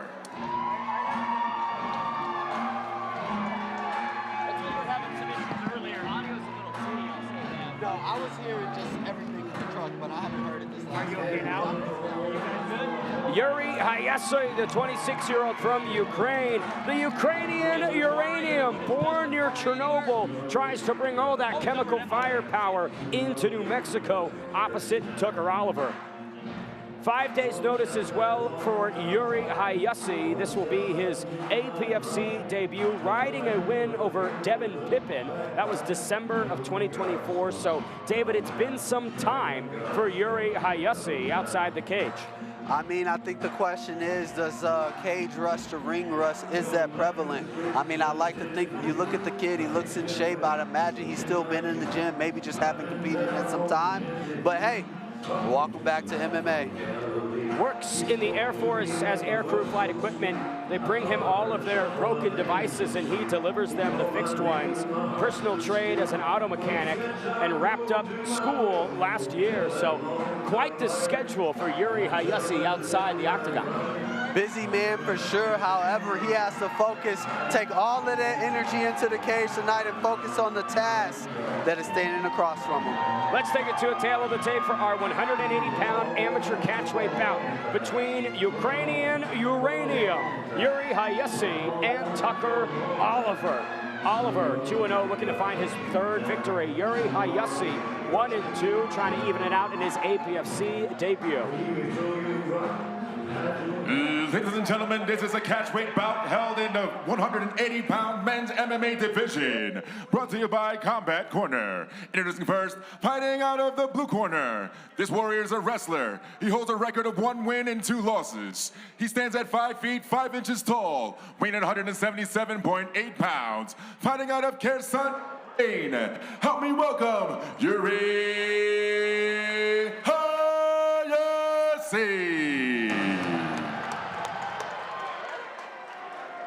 His opponent, fighting out of the red corner. This warrior is also a wrestler. He holds an unblemished record of 3 wins and 0 losses. He stands at 6 feet tall, weighing at 180 pounds.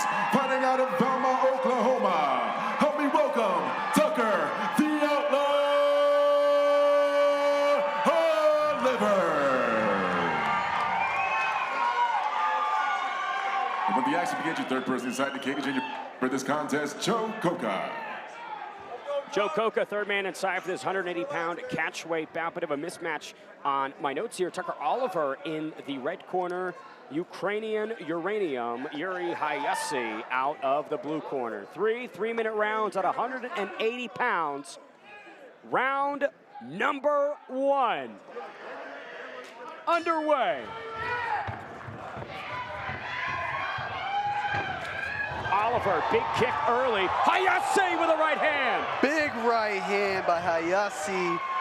Doesn't choose to close the distance as he's confident he can land it again. He said that during our interview yesterday. He's like, hey, I got a great first couple rounds off 5 days notice and I could put this guy in danger. And he does just that with 2:30 left in the first. Tucker Oliver, 2 big knockouts in the first round to kick off his amateur MMA career. But Ukrainian uranium, Yuri Hajosy with that X-Chaos factor bringing into this APFC cage. Oliver looking forward to getting to the wrestling stanza of this fight. Oh! After feeling that big right hand, but lands a big right hand of his own there, Ben. Hajosy in trouble. Oliver with a brief cage grab. Now a guillotine in front of the Diamond Dustin Poirier. 2 minutes on the clock. That's a lot of time, David. Oliver in a good position. The standing guillotine, looks like he has it on the left-hand side, opting to throw some heat with the right hand there as he bullies Hajosy into the corner here. Yuri Hajosy told us that his wrestling cardio is immaculate. He can go for hours, but he was concerned about the striking cardio, said that when he takes some shots to the midsection, oh, potential low blow here from Tucker Oliver. Yuri Hajosy doubled over with a minute and a half to go. Not what you want to see, David. Definitely not what we want to see, especially at the pace that this fight was getting started out at. I mean, it was just chaos and fireworks from the very beginning. However, both of these guys are going to be able to take a break and just kind of reclaim themselves here. I don't imagine Hajosy is going to be sitting too much longer as he wants to get back to it. For Yuri Hajosy, an opportunity to catch his breath, though. Some veteran savviness from Ukrainian Uranium. Here's a replay of the low blow. Here we have Oliver with Hayosy's back against the cage, posting off of the hip on the right-hand side. It kind of looks like a legal shot, David. That may have been a legal blow. I mean, honestly, I think there's no questions that was a legal blow on behalf of Oliver there. Joe Coca did motion that the grabbing of the cage from Tucker Oliver would not be tolerated. Yuri Hajosy with the second chance here in the first round. Looping shots from the Ukrainian. Hajosy putting his head down and throwing those looping left and right hooks, almost Joe Louis-like, diving and putting his entire body into it. Tucker Oliver looking a lot more polished. Beautiful step-in shots to the midsection, but a right hand from Hajosy. Look at the stocky bulldog-like Hussey. Oliver did a great job working the head, then working the body with a two-punch combination. However, Hajosy said, I'll double you that and match you with a big right hand over the top, which backs Oliver off for a second. 45 seconds to go. Oliver lands a huge shot to the midsection. Look at all the bruising on that back of Yuri Hajosy. Looks like any strike opens up some bruising. Hajosy doing some damage of his own, man. It only takes one of those big right hands to land. Big collision at the center, 20 to go. Oliver brings Hajosy down with a nice outside trip.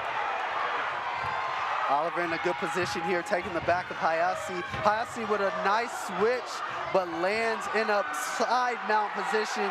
Not exactly where you want to be, as Oliver landing the elbows, and the ref steps in. Joe Coca's seen enough.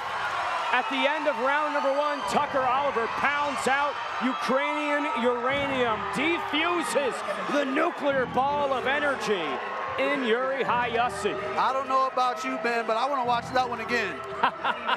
Tucker Oliver remaining unbeaten here inside his amateur mixed martial arts career and keeps the first round finish rate intact. Third straight TKO. Here's another look at the action. Yuri Hajosy tried to find that switch, but plants himself in almost an even worse position as Tucker Oliver feeds the hips into the neck and lays down the left elbow until the referee had seen enough. Short notice effort from Yuri Hajosy, 5 days in total. Did what he could, found some nice right hands, but Tucker Oliver's preparation led to a pretty darn good performance.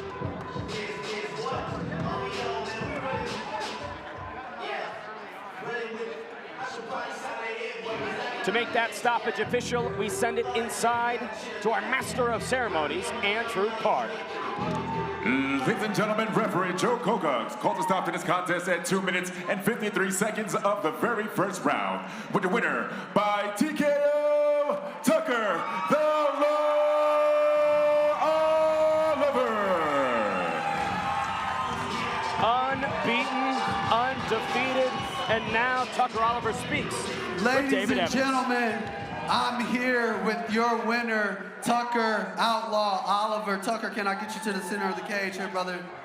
Tucker, your opponent Yuri took this fight on 5 days' notice. I mean, how was that for you? I mean, you're training, getting ready to come out here and perform, and then within less than a week, you have a bit of a different obstacle ahead of you. Can you walk me through that? Man, we were training hard. We're going to train hard regardless, no matter who it is.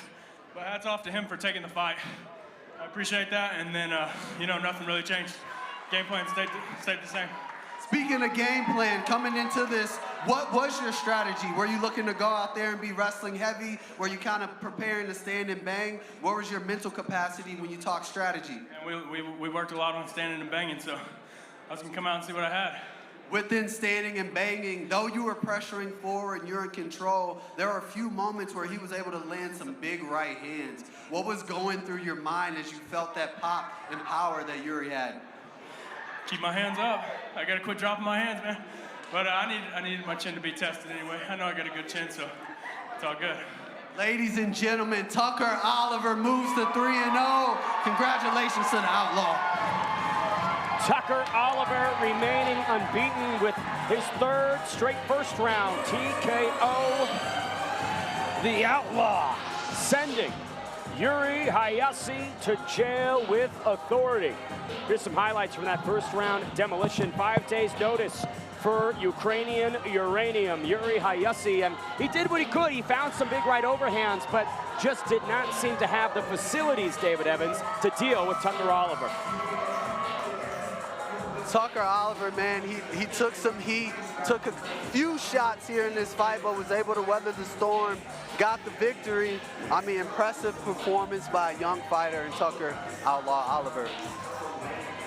Can't wait to see what Tucker Oliver does next. Let's keep the action rolling and bring it down to the bantamweights. To bring our gladiators to the cage, it's Andrew Park. Ready to make his way inside the cage, Peyton Matherne.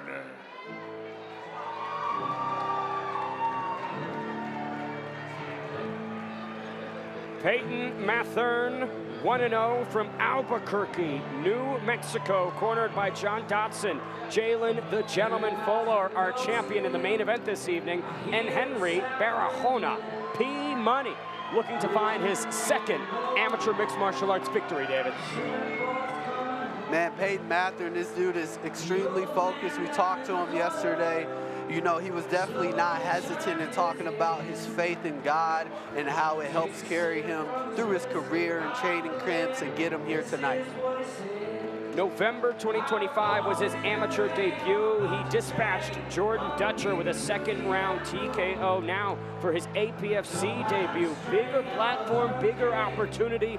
What must P Money keep in mind to cash in front of the Diamond? I think he just needs to go out there and remain confident and keep his faith, as he seems to always do. Go out there, put on the best performance that he can. I like his mindset as he walks into the cage. He seems very relaxed. You know, it doesn't seem to be a lot of nervous energy on behalf of this guy here. The number 15 ranked amateur featherweight in New Mexico, trying to progress deeper into the top 15 145ers here tonight. A big performance on the APFC platform can take this nobody's villain mixed martial arts product possibly into the top 10. Here for his APFC debut, P Money, wanting to make another TKO withdrawal inside the cage.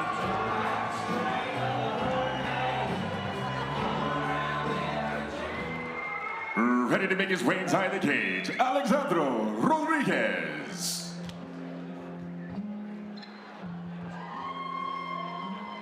Albuquerque on Albuquerque here inside the Isleta Resort and Casino.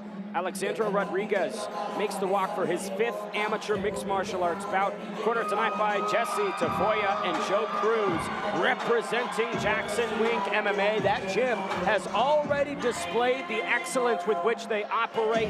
What do you think Alexandro Rodriguez will bring into the cage? I think Rodriguez is going to bring everything that Jackson Wink is known for and then some.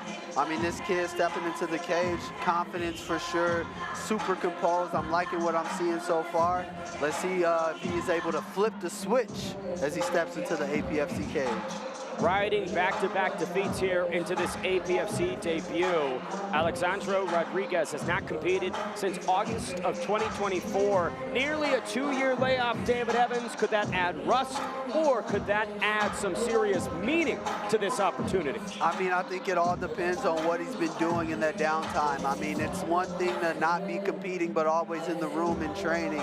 If he hasn't been in the room in training, he just jumped into it for this camp. I mean, that could not be the best, but hey, one thing about this cage, it is the most honest platform in sports, and we're gonna mess around and find out.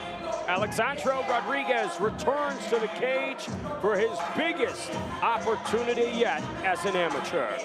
Here's a tale of the tape for our 135-pound bout between Peyton Matherne and Alexandro Rodriguez. Rodriguez out of Jackson Wink, Matherne out of Nobody's Villain. 1-0 for P Money, 1-3 for Rodriguez. Let's take it inside to Andrew Clark. Ladies and gentlemen, this bout takes place in the men's 135-pound featherweight division. Brought to you by Toyo Tires. Introducing first, fighting out of the blue corner. This warrior is a freestyle fighter. He holds a record of 1 win and no losses. He stands at 5 feet 10 inches tall, weighing 138 pounds. Fighting out of Albuquerque, New Mexico. Help me welcome Peyton P. Money Matherne. Introducing opponent, fighting out of the red corner. This warrior is also a freestyle fighter. He holds a record of 1 win, 3 losses. He stands at 5 feet 9 inches tall, weighing at 135.6 pounds. Help me welcome Alexandro Rodriguez.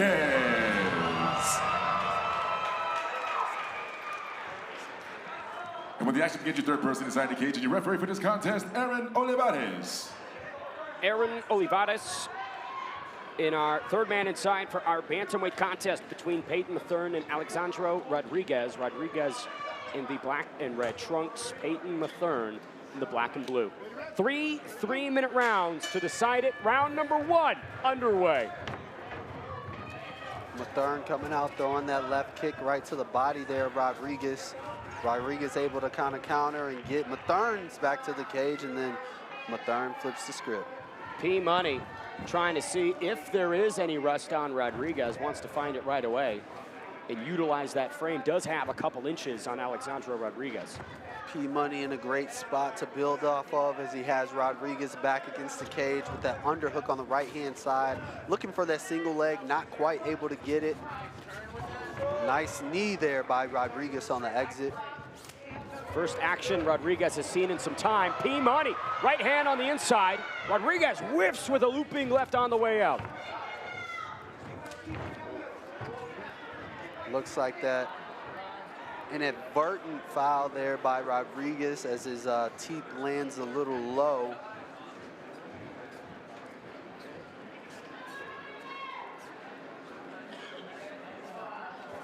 Matherne not too affected seemingly by that shot downstairs. Aaron as far Olivares, as we can see.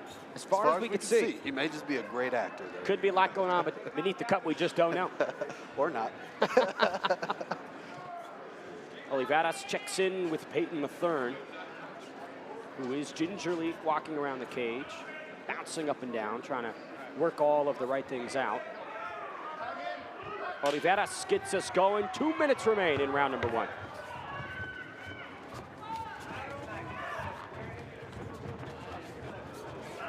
Nice right hand just glances the scalp of Matherne there by Rodriguez.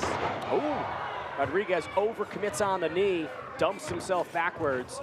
Seems like Matherne is really overcommitting on all of his shots, David. Matherne, yeah, definitely throwing himself off balance a little bit, but I mean, we just saw the same from Rodriguez. I think both of these guys are just a bit overzealous and just ready to get their hands on each other. Halfway through round number 1, big head kick connects on Rodriguez. Rodriguez throws a nice combination and sort of falls into the takedown attempt here. puts Rodriguez back against the cage, back with that underhook on the right-hand side. I know last time he tried to go for the leg attack with the single leg on the right-hand side. I think it'd be a great idea for him to maybe try to work body lock up top, perhaps, and then work down, but Rodriguez landing some knees there with his back against the cage, doing a great job of framing off of the neck of Matherne. Under a minute to go here in round number one. Matherne able to get his head off to the other side. Tries to find a takedown, but dumps himself beneath Alexandro Rodriguez. Not quite sure what the method to the madness was there for Matherne. However, he's able to get to that top position as Rodriguez threatens the guillotine on the left-hand side there. 30 to go. Rodriguez doesn't have the hands clasped. Not much threat on that guillotine, but is stalling that top position from Matherne. As Matherne breaks out of it. Ooh. Beginnings of a triangle here. Rodriguez threw the legs up, looking for a triangle. He's able to get that left leg over the right shoulder of Matherne. He's in a much better position now. Look for him to transition. Armbar. If only he was a little more composed. Matherne able to rotate out of it and get back to his feet. What a chaotic ending to that first round. Matherne meeting these submission attempts with madness, throwing strikes, not really with much, I would say, but game plan upon them, but battling his way out of those tight spots does speak to the fighting spirit he has. I think Rodriguez also rushed the transition a little bit from the triangle choke to the arm bar, but here we have Matherne launching himself forward into every attack. We see the beautiful right hand, the body kicks. Rodriguez was then able to frame and land a nice knee. Here we have the triangle attempt, immediately goes to the arm bar. I think Rodriguez just rotated his hips there just a little bit too much, almost honestly unnecessarily, because that arm bar looked deep initially. In this second frame, what would you want to see from both athletes? I think what we need from Rodriguez, he needs to push forward and let's get some striking going a little bit. Maybe start building off of the jab and put Matherne on the back foot. For Matherne, we saw some great things. He's marching forward, he's throwing shots, but he needs to compose himself a little bit more. First round of action logged for Alexandro Rodriguez since August of 2024. Has shaken off the rust and now preps for the second frame against P-Money, Peyton Matherne. P-Money marching forward, looking for the leg kick. Switching stances. Matherne bouncing up and down, showing some different levels as Rodriguez steps in and commits to a shot.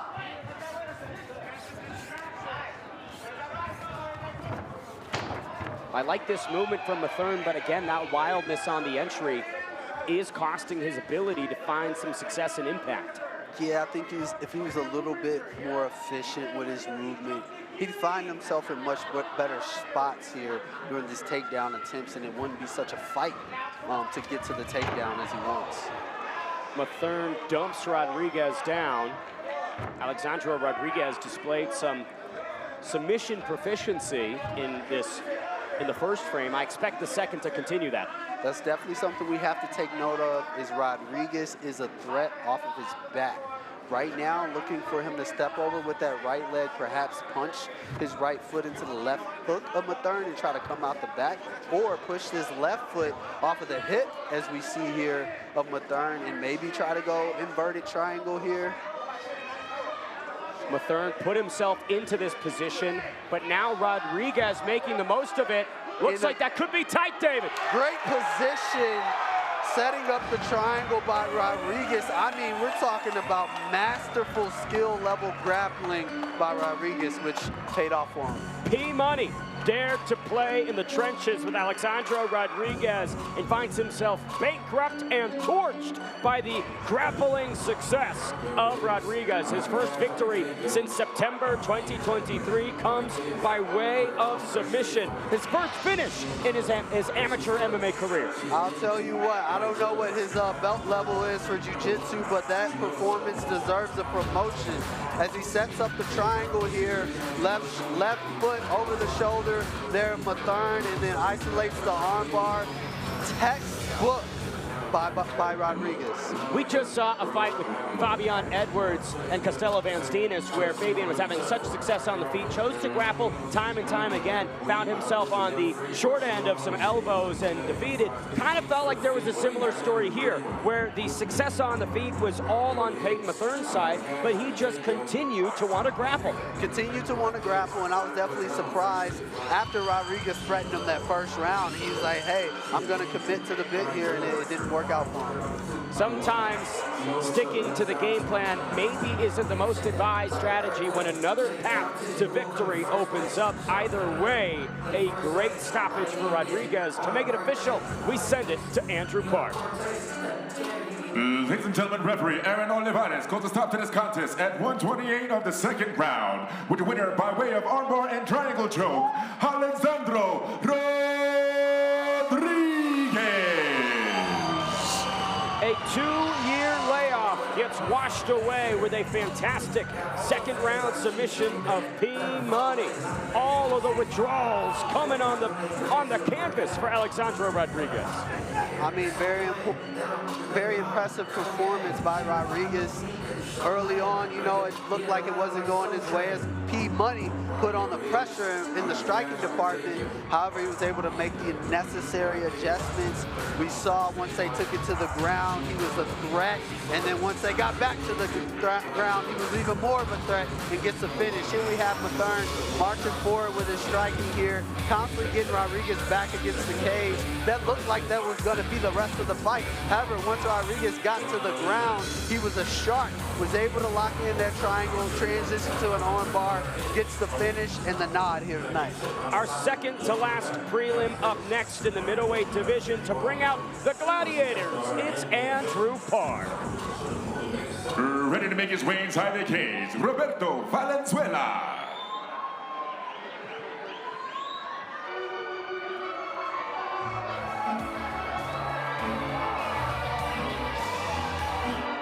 The third Arizonan to make the walk tonight. We'll see if he can keep the winning ways intact for State 48.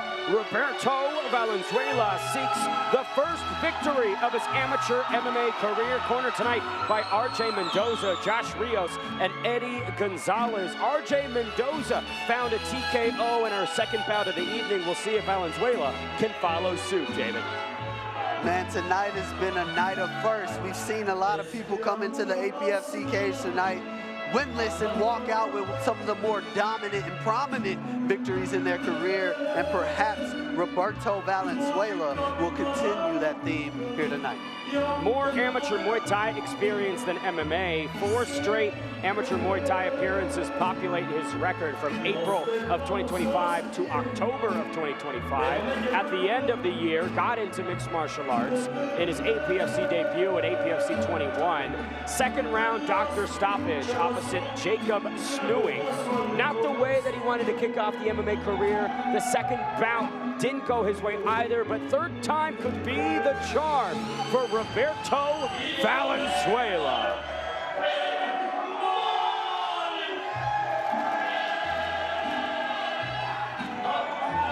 Ready to make his way inside the cage, Gabe Bencomo.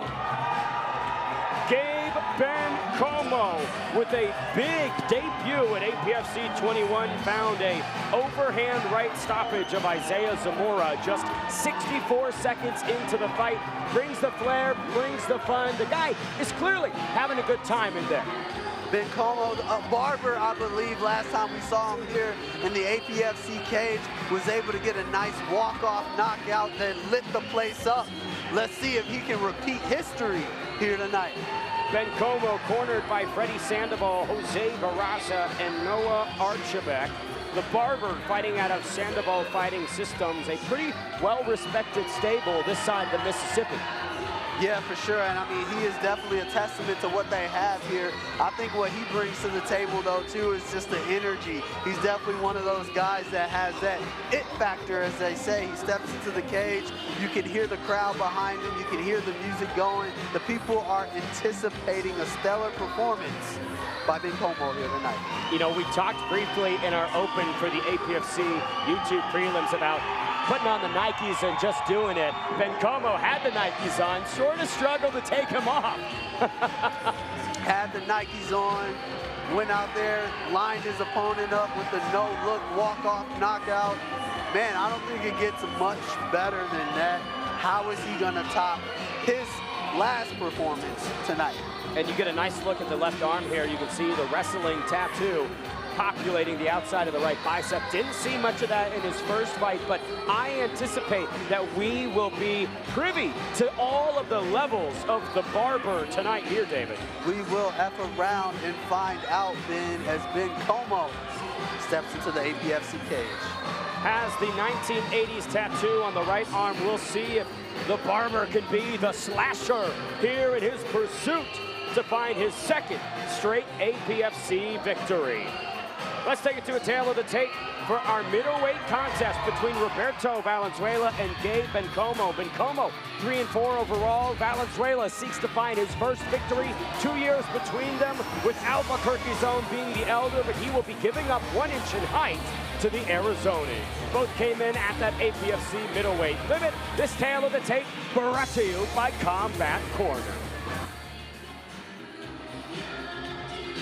Ladies and gentlemen, this bout takes place in the men's 185-pound middleweight division. Brought to you by Solaita Resort and Casino. Introducing first, fighting out of the blue corner. This warrior is a freestyle fighter. He holds a record of 0 wins and 2 losses.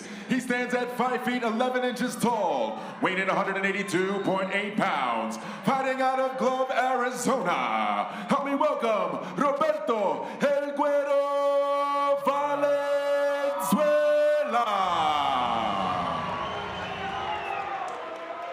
Introduces his opponent, fighting out of the red corner. This warrior is also a freestyle fighter. He holds a record of 3 wins and 4 losses. He stands at 5 feet 10 inches tall, weighing in 188.4 pounds.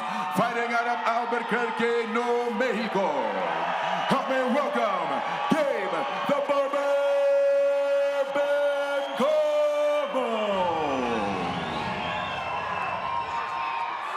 When the action begins, your third person inside the cage and your referee for this contest, Alan Dominguez. Alan Dominguez, third man inside for this middleweight bout.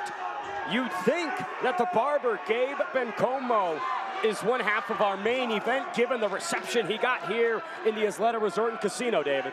Definitely a crowd favorite here at APFC in Albuquerque, New Mexico. Let's see what he got in store for us tonight. Valenzuela in the black and blue trunks, Bencomo in the black and red. Nice leg kick there from Valenzuela. Valenzuela just touching the leg, not really chopping hard at it, maybe just measuring his opponent. Bencomo, doesn't look too phased. I'm liking his movement, moving in and out, touching the head, touching the body high and low. Bencomo is coming forward with some nice strikes there. I love the lead hand work, right? Diversifying the jab, the hook. Clearly more polished than that 6 amateur MMA background would suggest. Big right hand over the top there by Bencomo, just barely misses as Valenzuela looks to clinch up, but Bencomo drives him against the cage here. Valenzuela with a nice reversal. Bencomo showing some shades of that wrestling pedigree he carries in the back pocket. 2 to go here in our opening round.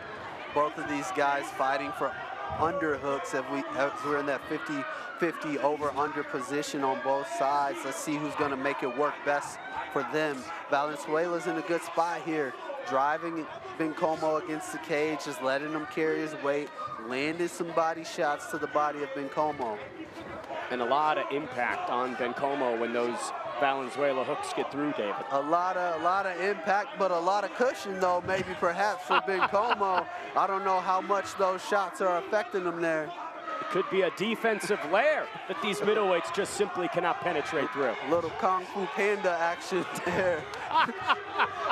1 minute 15 remains in our opening round. Bencomo planted on the cage here. Does have this over-under position. How can Gabe reset to the center?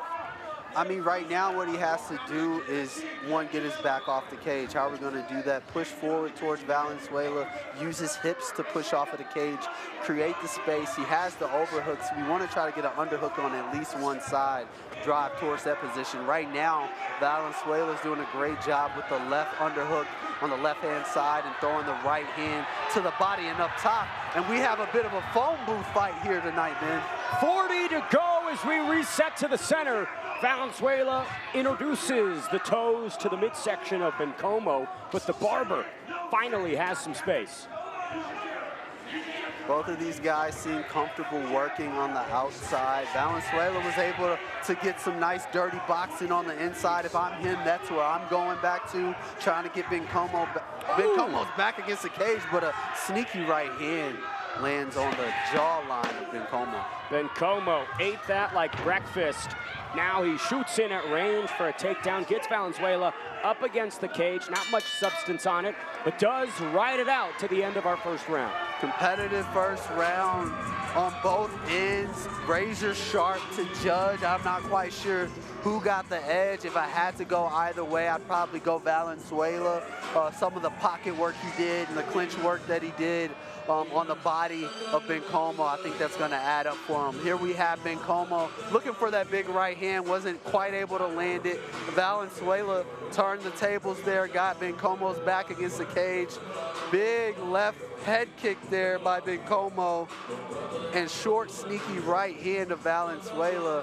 Very evenly contested up to this point, Ben. I like the creativity of the barber and that flexibility. You probably wouldn't expect it just based on the eye test, but the busier fighter does seem to be Roberto Valenzuela, both inside the clinch and at range. What about this eye test, Ben? What are we talking about? I look at Bencomo and I see the consummate athlete. No? As he tucks himself into the shorts. The barber set for his second frame. Whether you like it or not, Bencomo tonight is the representation of athletic prowess as he marches forward. Nice double leg. Ooh. Boom, and dumps Valenzuela on his back. And you can see the wrestling bones in his body as he tries to lace up the legs from Valenzuela, but Roberto builds himself back to the feet. Nice work from Valenzuela. Good head movement there by Valenzuela on the exit, by Bencomo on the exit, expecting Valenzuela to throw some strikes. Barely evaded one of them.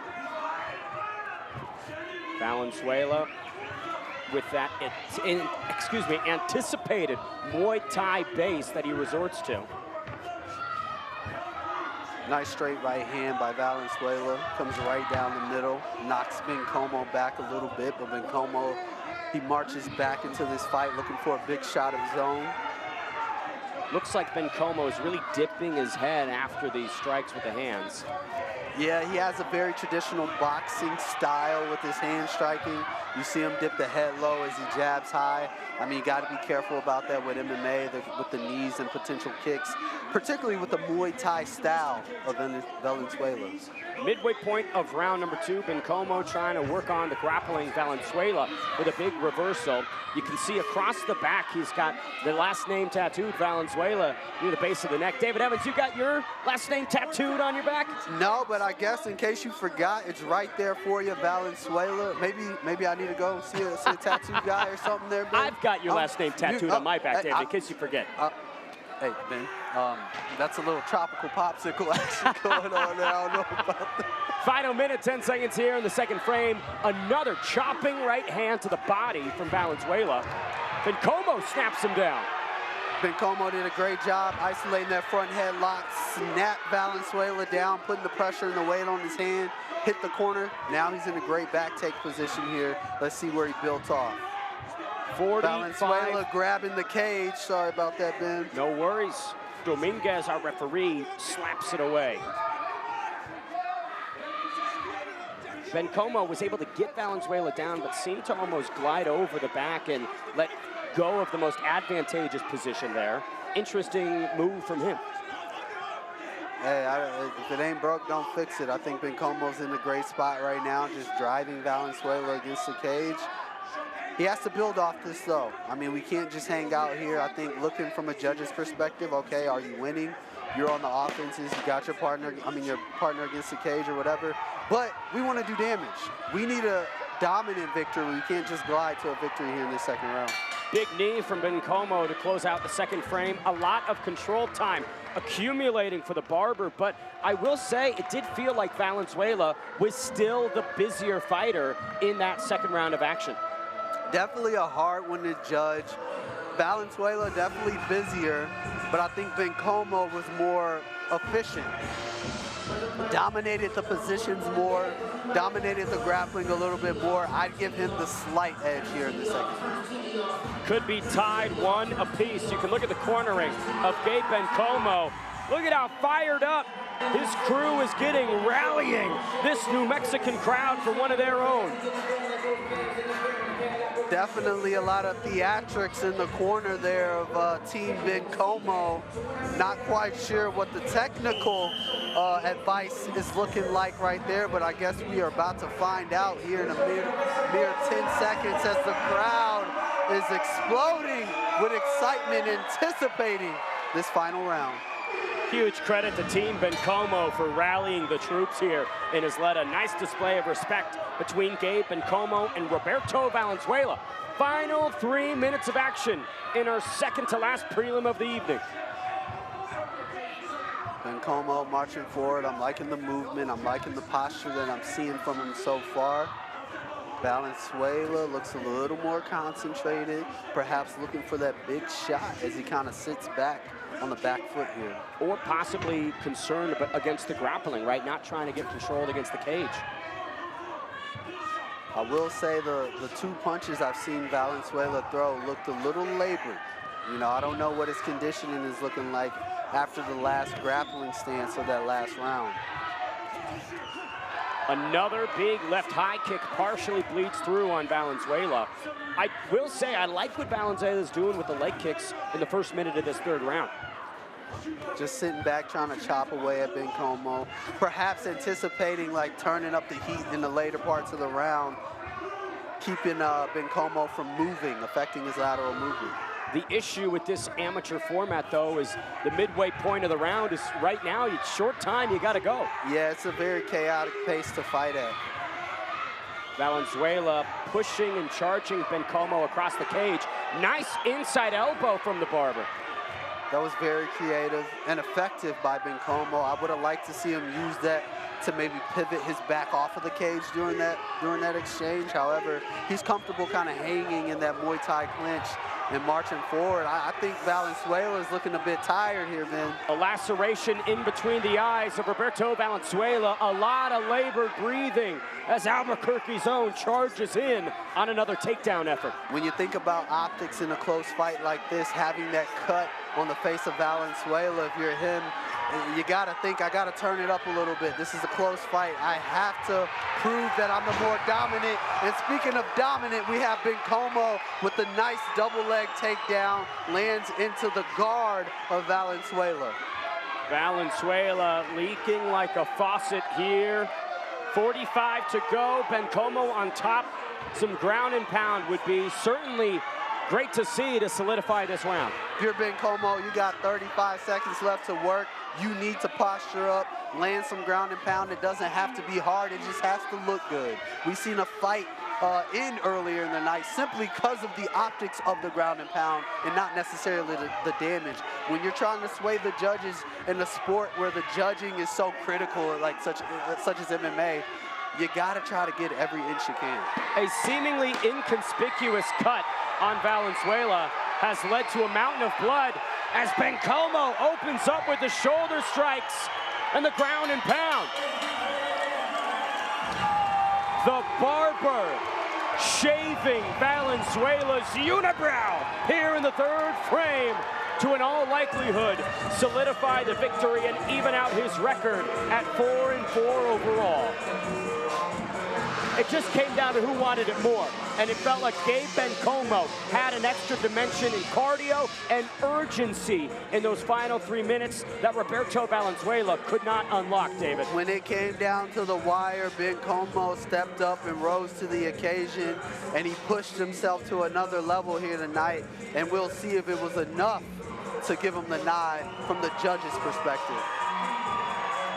Couple highlights from the ending of that third and final round. Look at these shoulder strikes from the Barber, introducing the rotator cuff to the chin, David.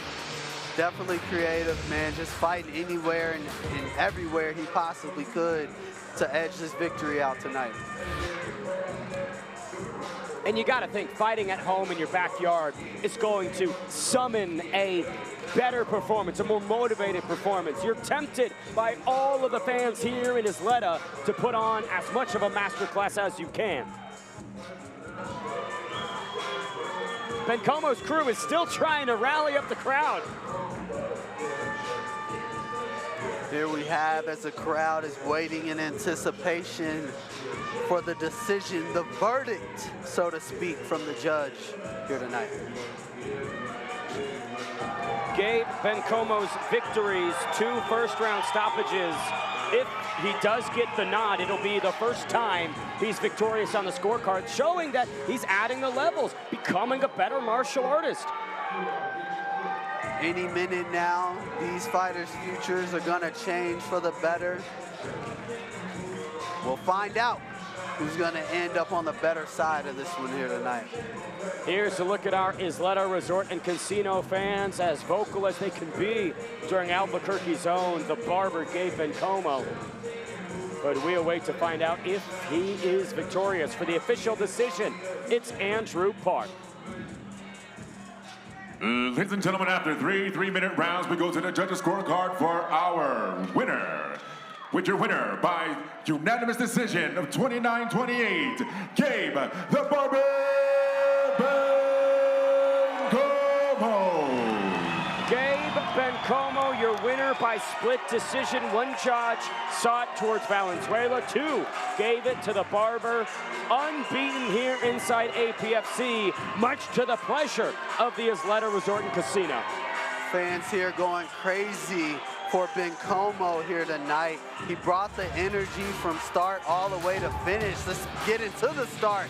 We saw him try to land some big head kicks, took some shots of his own, but kept marching forward. Once he put that wrestling on display, that was the difference maker here for tonight for Bencomo. I love the striking that I saw. Nice, short, creative elbows by Bencomo. Beautiful double leg takedowns, and just never stopped fighting all the way through. Shoulder strikes here by Bencomo from the top, and he's gonna edge his way to a victory here tonight. The Barber with a fantastic one over the course of 3 rounds as we ready the combat setting for our final prelim here on YouTube. Brendan Johnson and Jacob Snoeyink to bring in these 2 middleweights. It's Andrew Park. Ready to make his way inside the cage, Brendan Johnson.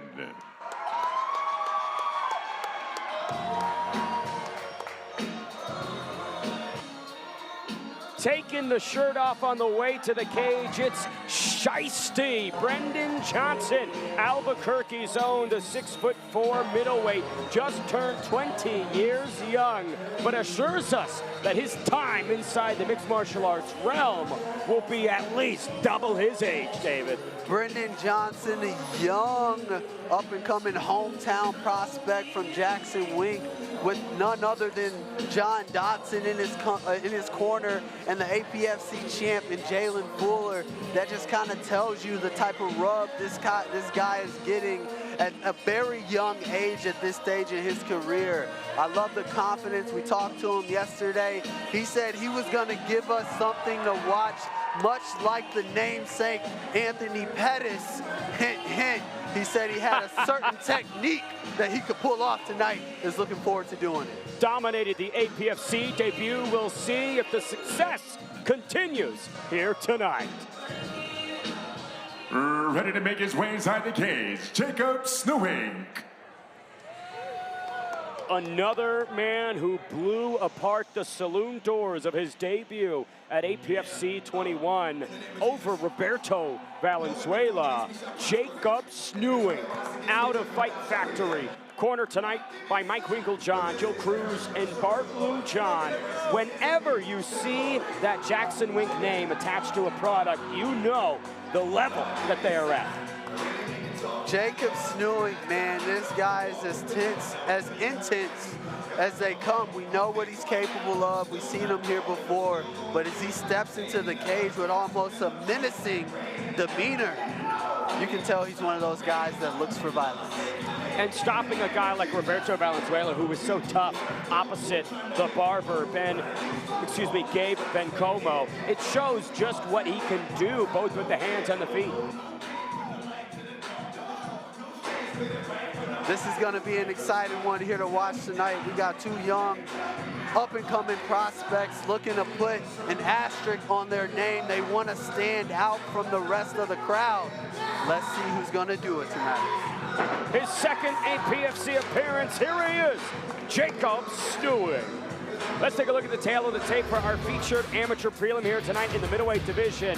Jacob Snoeyink trying to find his third victory. Shiesty Brendan Johnson searching for his second. 2-year age disparity with Snoeyink being the elder, but he will be giving up 3 inches in height to Albuquerque's own Brendan Johnson. Both fighters came in at the middleweight limit. This tail of the tape brought to you by Combat Corner. Ladies and gentlemen, this bout takes place in the 185-pound middleweight division, brought to you by Way Better MD. Introducing first, fighting out of the blue corner. This warrior is a striker. He holds a record of 1 win and 1 loss. He stands at 6 feet 4 inches tall. Fighting out of Albuquerque, New Mexico. Help me welcome Brendan Shiesty Johnson. Introduces his opponent, fighting out of the red corner. This warrior is a freestyle fighter. He holds a record of 2 wins, 1 loss. He stands at 6 feet 1 inch tall, weighing in 186.4 pounds. Fighting out of Natick, Massachusetts. Help me welcome Jacob Snoeyink.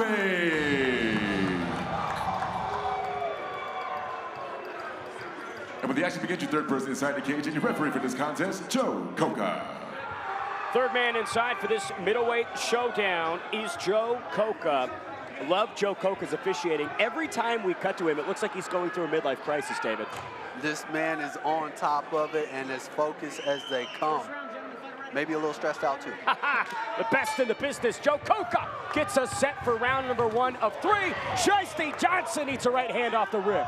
Snoeyink comes in with a nice short right hand, gets to the wrestling right away as he puts Johnson to the canvas. Johnson threw an elbow on his way up. Some creativity from the youngster.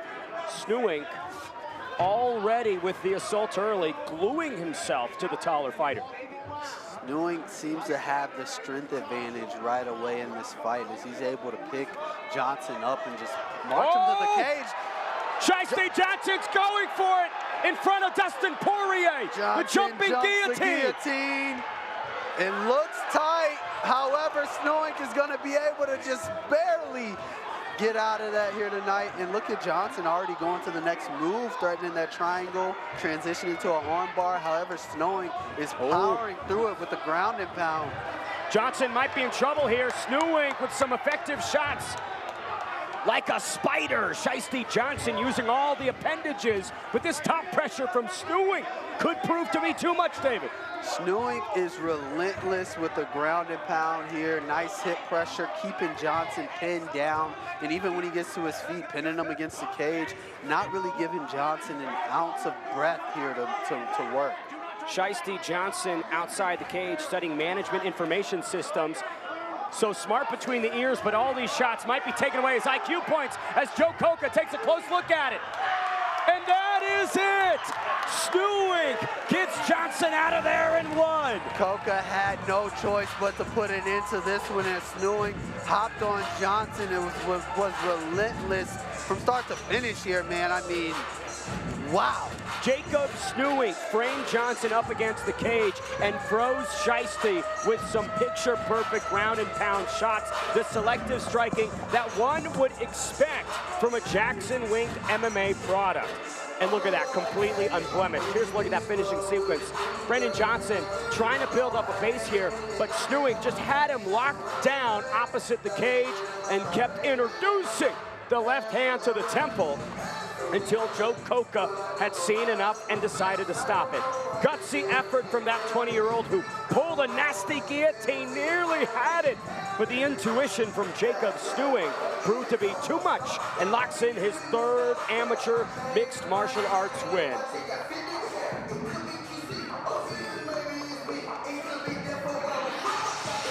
All the action continues here. 2 pro prelims, and then our UFC Fight Pass main card at 7 p.m. local time. You do not want to miss it.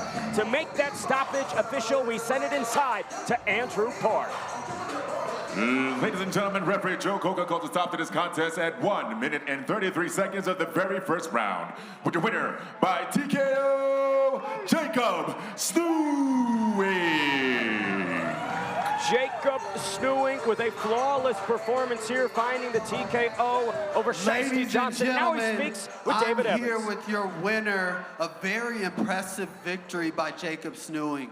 Jacob, you came out from the bell, just pedal to the metal, with disregard to anything and everything. Can you kind of walk me through your strategy and preparation for this one? 100%. My strategy is simple. My coaches gave it to me.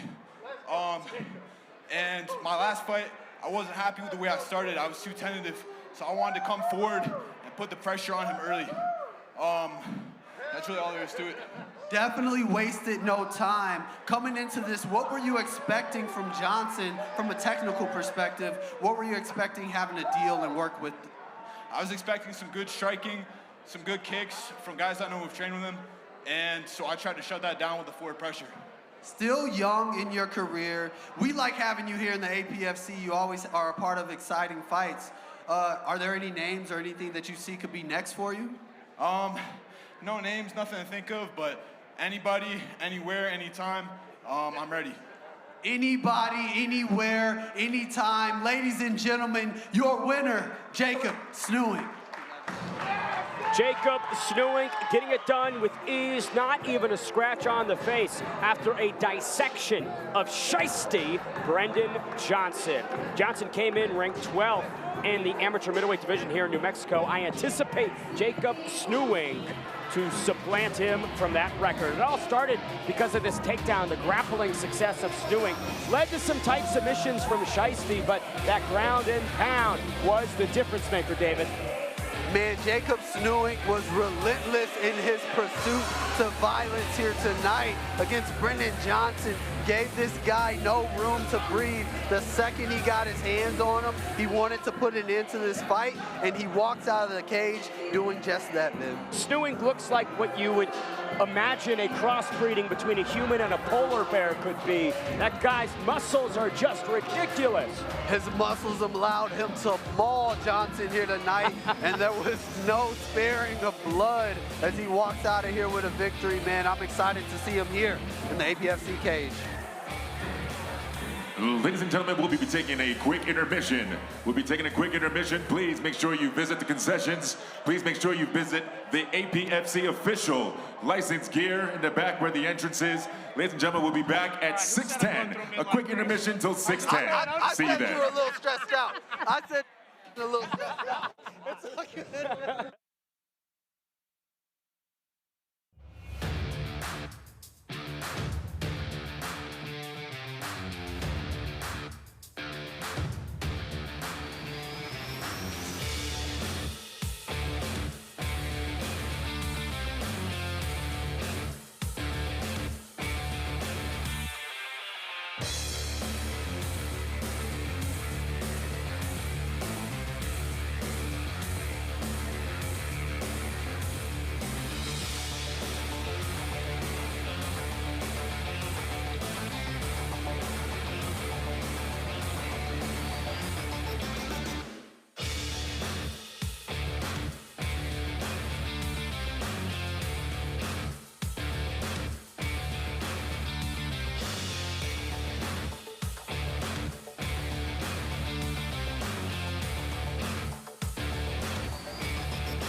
Since 2022, the APFC cage has been a war zone where the next generation of mixed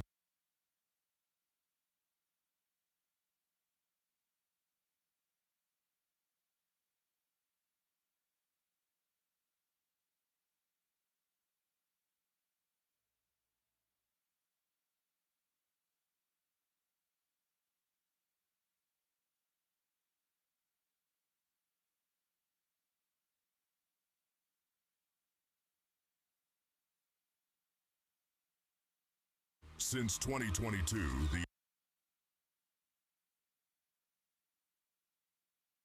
event as newly minted enigmatic champion Jalen the Gentleman Fuller plans on continuing.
casino to continue tonight's action. We send it inside to our Master of Ceremonies, Andrew Park.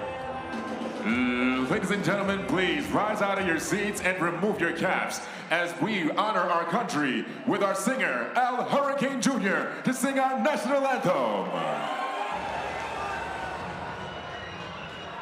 Oh, say, can you see by the dawn's early light what so proudly we hailed at the twilight's last gleaming, whose broad stripes and bright stars through the perilous fight o'er the ramparts we watched were so gallantly streaming, and the rocket's red glare, the bombs bursting in air, gave proof through the night that our flag was still there.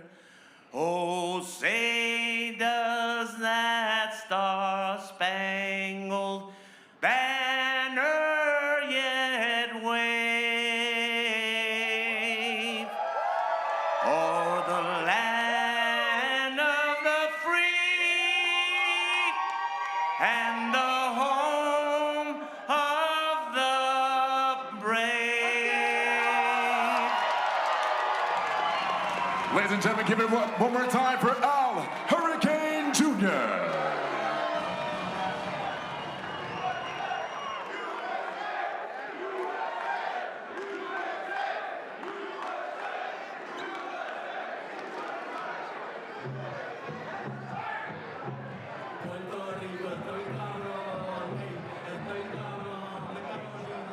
Ready to make his way inside the cage, Josue Sotero.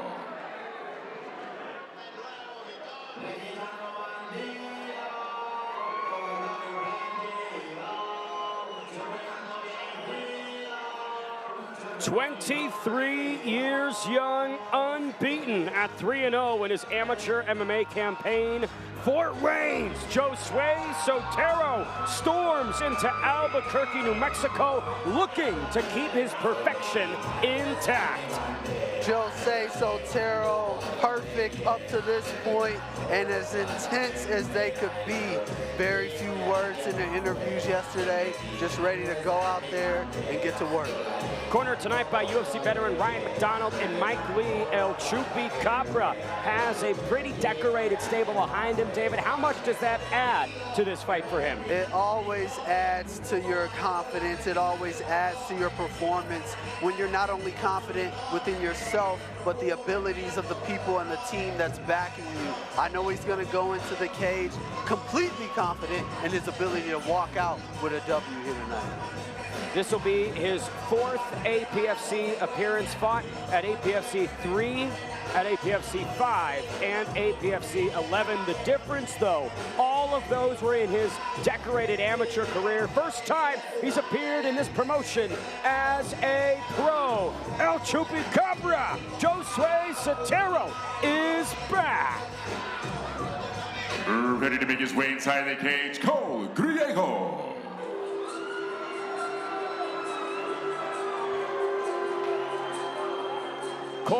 Griego, Albuquerque's own, in his 5th amateur mixed martial arts outing, seeks his first victory, but looked incredibly determined when we spoke with him yesterday, David. Definitely determined. He seems to be supremely confident that he has all the tools and intangibles to go out there and put a blemish on the record of Sotero here tonight. He walks out of here and he seems like he got it. Now he has to step in the cage and prove it. 6-5 amateur career with bouts inside Tough Enough as well as WFC.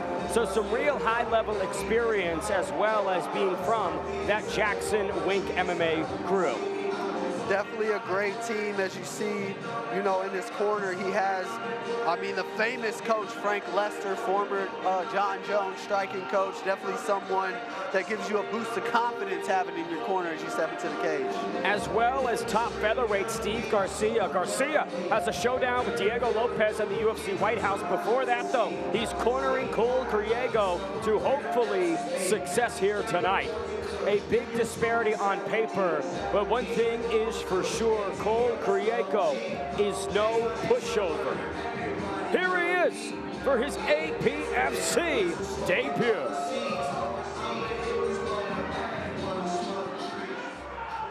Ladies and gentlemen, this is a professional bout held in the men's 145-pound featherweight division. Brought to you by Isleta Resort and Casino.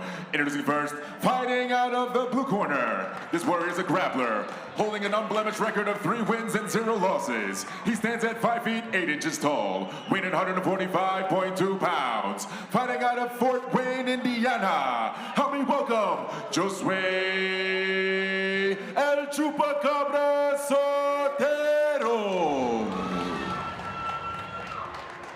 Introducing his opponent, fighting out of the red corner. This warrior is a striker. He holds a record of 0 wins and 4 losses. He stands at 5 feet 9 inches tall, weighing in 146 pounds. Fighting out of Albuquerque, New Mexico. Help me welcome Cole Griego.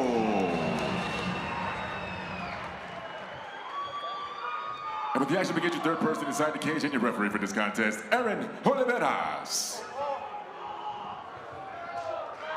Aaron Oliveras getting us set for our first pro prelim of 2. Cole Griego in the red corner. Josue Sotero out of the blue corner. Round number 1 underway. 3 5-minute rounds here. Sotero intent on not needing them. Sotero comes out, launches their right leg to the midsection of Griego. Griego tried the head and arm. Sotero wise to it. Nice knee attempt on the exit there by Griego, just barely misses his opponent. Sotero marches in, is looking to get Griego against the cage here. Let's watch him go to work. Griego got clipped by a strike from Sotero on Josue's entrance inside. And within these first 30 seconds, you can just see the level that these two are at. Griego, good stick to the body, nice knees as well. Wanted to lace up the arm over. Nothing there as he eats a Superman cross from El Chupacabra. Sotero answers with some strikes and a combination of his own. Big right hand followed by the left hook to the body and then 2 more to follow. Pushes Griego's back against the cage again. I think he kind of sees that he can get there pretty easily. I think this is going to be a department that you put in your back pocket and you say, hey, if things go crazy, if I get here, I can find some success for Sotero. Sotero dropping levels, trying to find a takedown. Griego able to hand fight and break the grip ever so briefly. But still planted on the cage, David. Sotero just doing a great job of keeping him there with that underhook, though he decides to let him go and get back to the middle and work here. Let's see how both of these guys fare in the striking department. Josue Sotero, quite young in his 2-0 pro career, but a very well-respected 8-1 as an amateur. 6 finishes, 5 of those submissions. So when it does hit the mat, Sotero quite equipped to find the stoppage. Nice double leg following the overhand right by Sotero. Dumps Griego on his back here. He's in a great spot with Griego's back against the cage. Let's see. Griego kind of trying to threaten the guillotine, but I think it's just that, just a threat to try to get his hips up and out here, and he's back to his feet, acknowledging the takedown there by Sotero. And a glancing right from Griego on his way exiting out. Some success upstairs for the beaten Cole Griego. Griego comes in behind the right hook, follows it up with a left. Thought he was going to look for a shot, decides to exit, but Sotero comes in, beautiful midsection kick there and follows up with the uppercut as Griego jumps guillotine for a second. Second time a fighter has paid homage to the diamond. Griego lets go of it, lands a nice elbow, but a weird look as he retreats. The body language not great in that sequence, David. You mean to tell me there's not a coincidence everyone's jumping guillotines here tonight? I wonder what it could be. 2 minutes remain in our opening frame. Sotero maybe looked for an upward elbow. Either way, planting Griego on the cage and firing with some scintillating shots. No one quite edging out front in this first round yet. Sotero relentless, following up the striking into the takedown attempts, getting Griego against the cage. I think with 1 minute and 30 seconds left here in this first round, he's off to a good start, but it's time to also make a statement.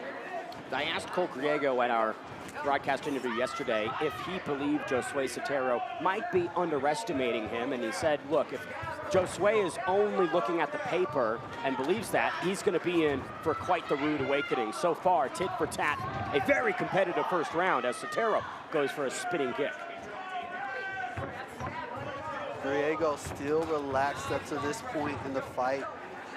I'm liking the movement I'm seeing. He's picking his shots, not landing anything of substance just yet, but I'm liking what I'm seeing so far from the outside looking in.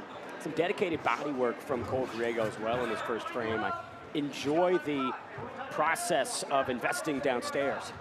It's definitely something that can pay dividends as this fight goes into the latter rounds, as it wears on the gas tank of Sotero perhaps. However, Sotero does not seem to be taking a step back as of yet.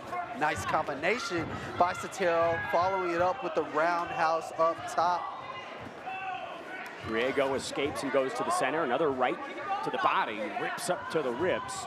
Final 20 here in round number 1.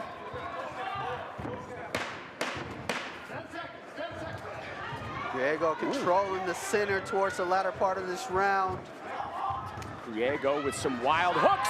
An uppercut staggers Josue Sotero. Cole Griego letting El Chupacabra know that he's got some fangs of his own, David. Griego ends the first round with an exclamation point by way of uppercut right on the button of Sotero, and that has to give you a vote of confidence as you're going into the second round. He took his time, was picking his spots. Once he saw that big shot, he landed it. We saw him kind of baiting that knee on the exit here, jump guillotine here as well. I mean, Griego was definitely composed. However, Sotero was a wrath of its own, landing combinations, constantly moving forward. Big uppercut there by Griego to exit the first round. I mean, impressive, almost sits Sotero. And with such a competitive first 5 minutes, the judges might have been looking for just a single sequence to determine who to give that 10-9 to. Cole Griego could have snatched it in the final frames as he receives some last-minute instruction from that decorated Jackson Wink corner. Aaron Oliveras gets us set for round number 2. We are underway. Griego comes out, takes the center right away. Nice lead front kick by Griego to the midsection of Sotero. One thing I'm noticing, the movement of Sotero, he seems to be a little bit more erratic. You know, perhaps ending that first round the way it did, he feels the pressure to perform and just kind of make a statement of his own. Griego clipped in that wild sequence there, retreats to recover. First 30 seconds, Josue wants to wipe away any notion that that rear uppercut had any significance as he pierces with a shot. Griego now going backwards. Nice jab there by Griego, and then Sotero comes in. Beautiful knee up the top there, up the middle, excuse me, and then jumps on the back of Griego. The ref looking in intently. Aaron Oliveras giving Griego every opportunity. Griego making some micro movements to defend. Josue landing a lot on the arms, now elbowing the back. Looks like the ref is going to put a stop to that, as one of those elbows could have landed on the spine of Griego. It's always dangerous to play with those on the back. You want to be towards the side, the kidney or the spleen, but you know, sometimes that elbow glances the spine, and that's a foul. Cole Griego looks in bad shape, though. This is a very rough sequence for him to kick off the second round. And for Josue Sotero, right, that's the answer that you want to see the moment that he tastes some, you know, severity and adversity. responding with a huge beginning here, but to your point, you gotta be mindful where you put the weapons. Definitely have to be mindful. All of that work he just put together could be wiped away. We don't know what the verdict is going to be here. I mean, he was looking to almost have Griego at a stopping point, you know? Aaron Oliveras taking a close look at Cole Griego as we take a peek at some highlights here.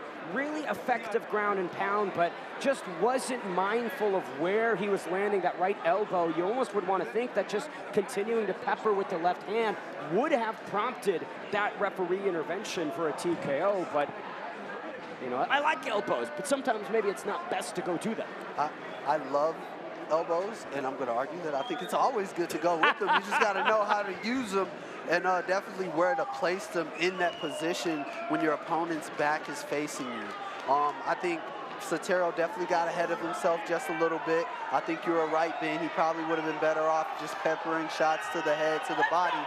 But hey, it looks like Griego is going to potentially continue, and the doc's going to step in and make sure he's okay.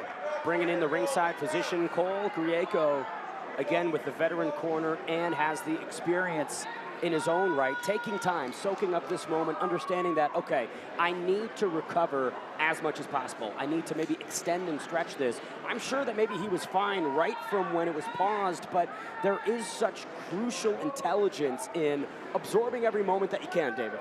With great power comes great responsibility. You're in that position, you have to be the most effective and destructive as you can, and that's a delicate balance there for anyone.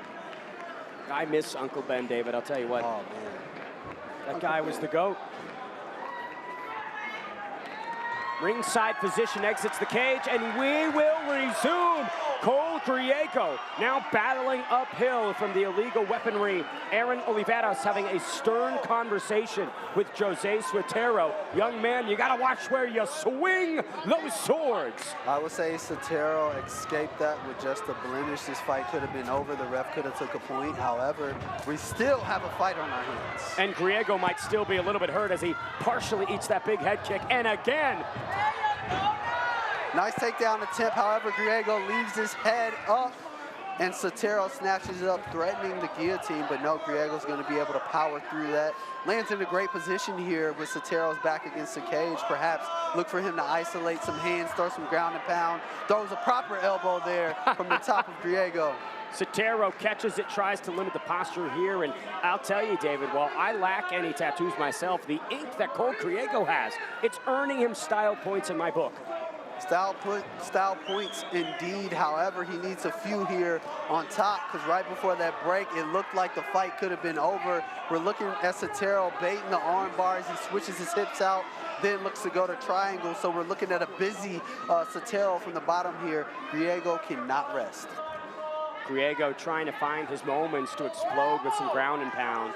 But all that patience is leading to is a stalemate as Sotero again, briefly, let's go with that full guard on bottom, letting Griego know that any movement he makes, I'll answer with potentially a fight-ending submission. Griego looking for another elbow. That one doesn't quite land. I will say, if you're Cole Griego, this is probably quite preferable towards eating some of those shots that he was in the first half of the second frame. Most definitely, but much like we said, Sotero has to be a little more calculated with his attack. Griego needs to be calculated on top here. We don't just want to hang around and bury our head in the chest of Sotero. We want to look to isolate hand control, look to throw some ground and pound, look to actually put ourselves in a position to land some devastating shots from the top position here for Griego. 1 minute 50 remains in this second frame. Griego chipping away slowly at Sotero, not finding as much success as maybe he would have liked, but at the same time, able to better recover, add some more back to the stamina bank, and win this positional battle in the judges' eyes. Griego looking to posture up here. He has to be careful as Sotero has both of those wrists isolated. You will look for him to maybe push off of either side and throw up that arm bar again, as he's been showing it from the bottom position so far. 1 minute 15 remains in round number 2. Sotero still stuck in his, Aaron Oliveras with a very critical intervention here, bringing our fighters back to the feet. And I'll tell you, David, Oliveras reminds me of Sergeant Roderick from SpongeBob, the driving instructor. I am not complicit in this accusation here. I'm going to continue with the fights. But I'm not saying you're wrong there, Ben, as we have a fight here. As Oliveira stood up the fighters here, and let's see who's going to look to pull away here with 45 seconds left. And like a shark, he's greatly monitoring the action with all-time excellence. Sotero blitzes in with a beautiful combination, 35 to go, and Josue is back in on the hips. Nice takedown there by Sotero. Ben, I think you're going to be looking at a fight here towards the end of this broadcast after that one. Sotero's in a great position. Look for him to try to push and break the hands of Griego as he does and builds up. However, Griego gets back to his fight, gets back to his feet, and Sotero is just on him. Nice connections to the body as Griego was exiting. But Cole Griego still here, still hanging tough, as we head to the third and final frame in our first pro prelim of the evening. Now the question becomes, David, all of that control time for Cole Griego, but Josue Sotero just more productive in all dimensions of this fight.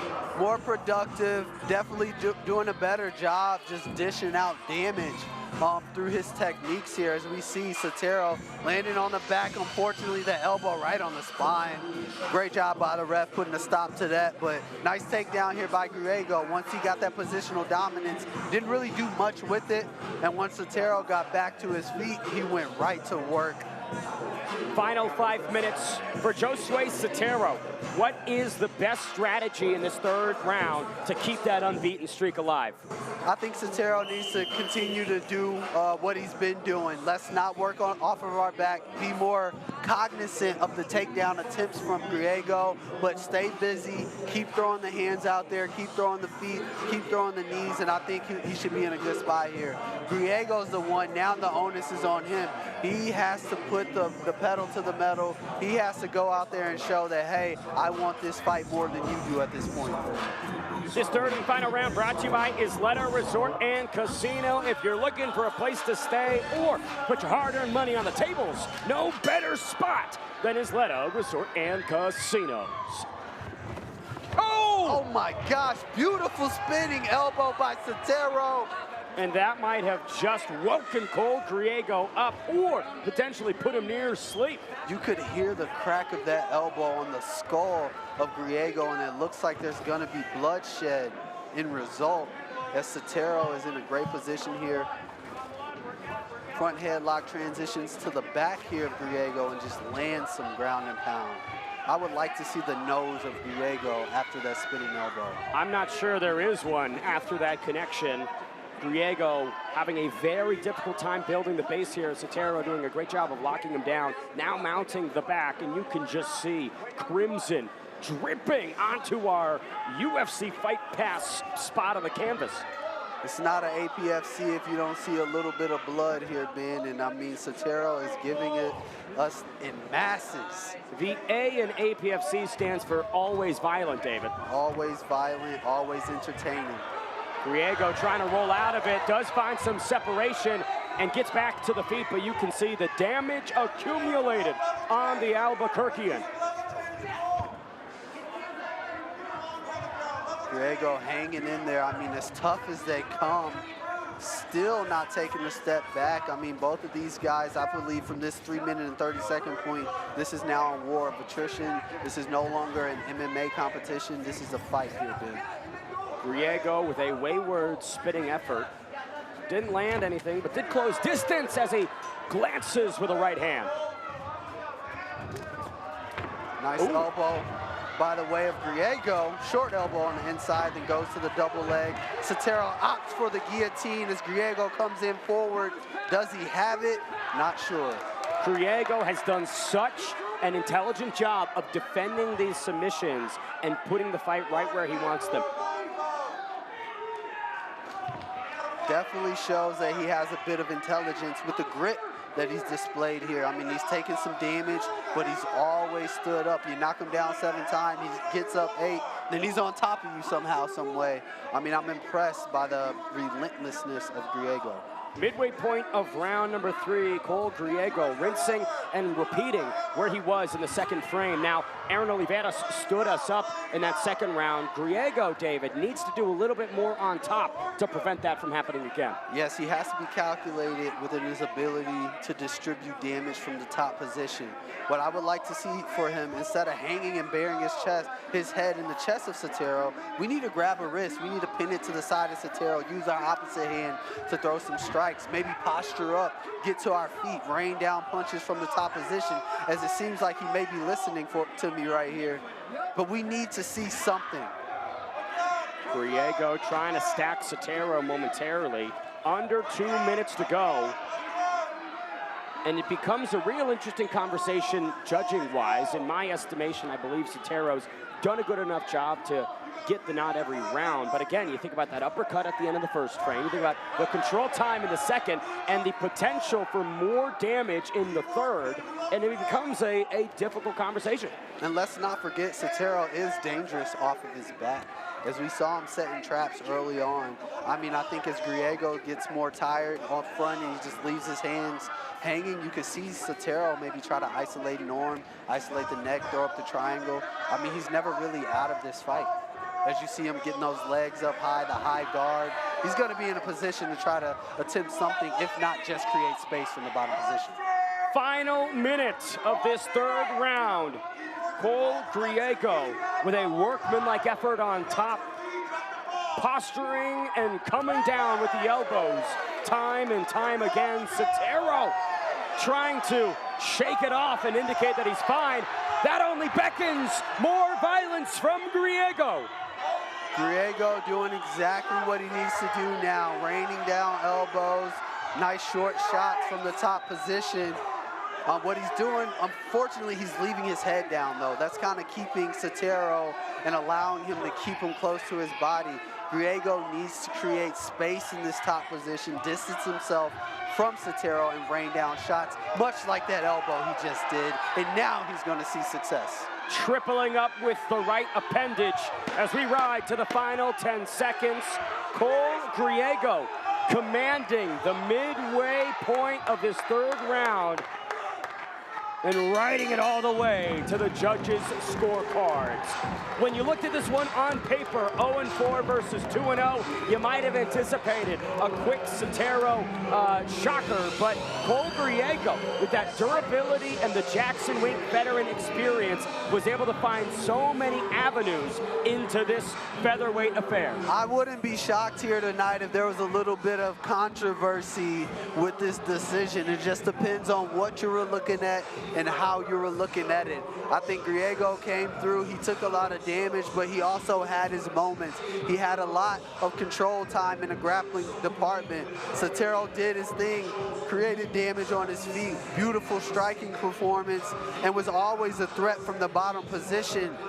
This is one of those I would hate to be in the judge's seat for. I do want to ask, though, David, we talk about Jose Sotero being a threat from bottom, but didn't really have any incredibly tight submissions. Griego busted out of most all of them, and Cole Griego was really the only one doing damage when it came to the grappling with his ground strikes outside of that sequence in the second frame. So I don't know. It'll be interesting. I'm glad that we're commentating and not judging.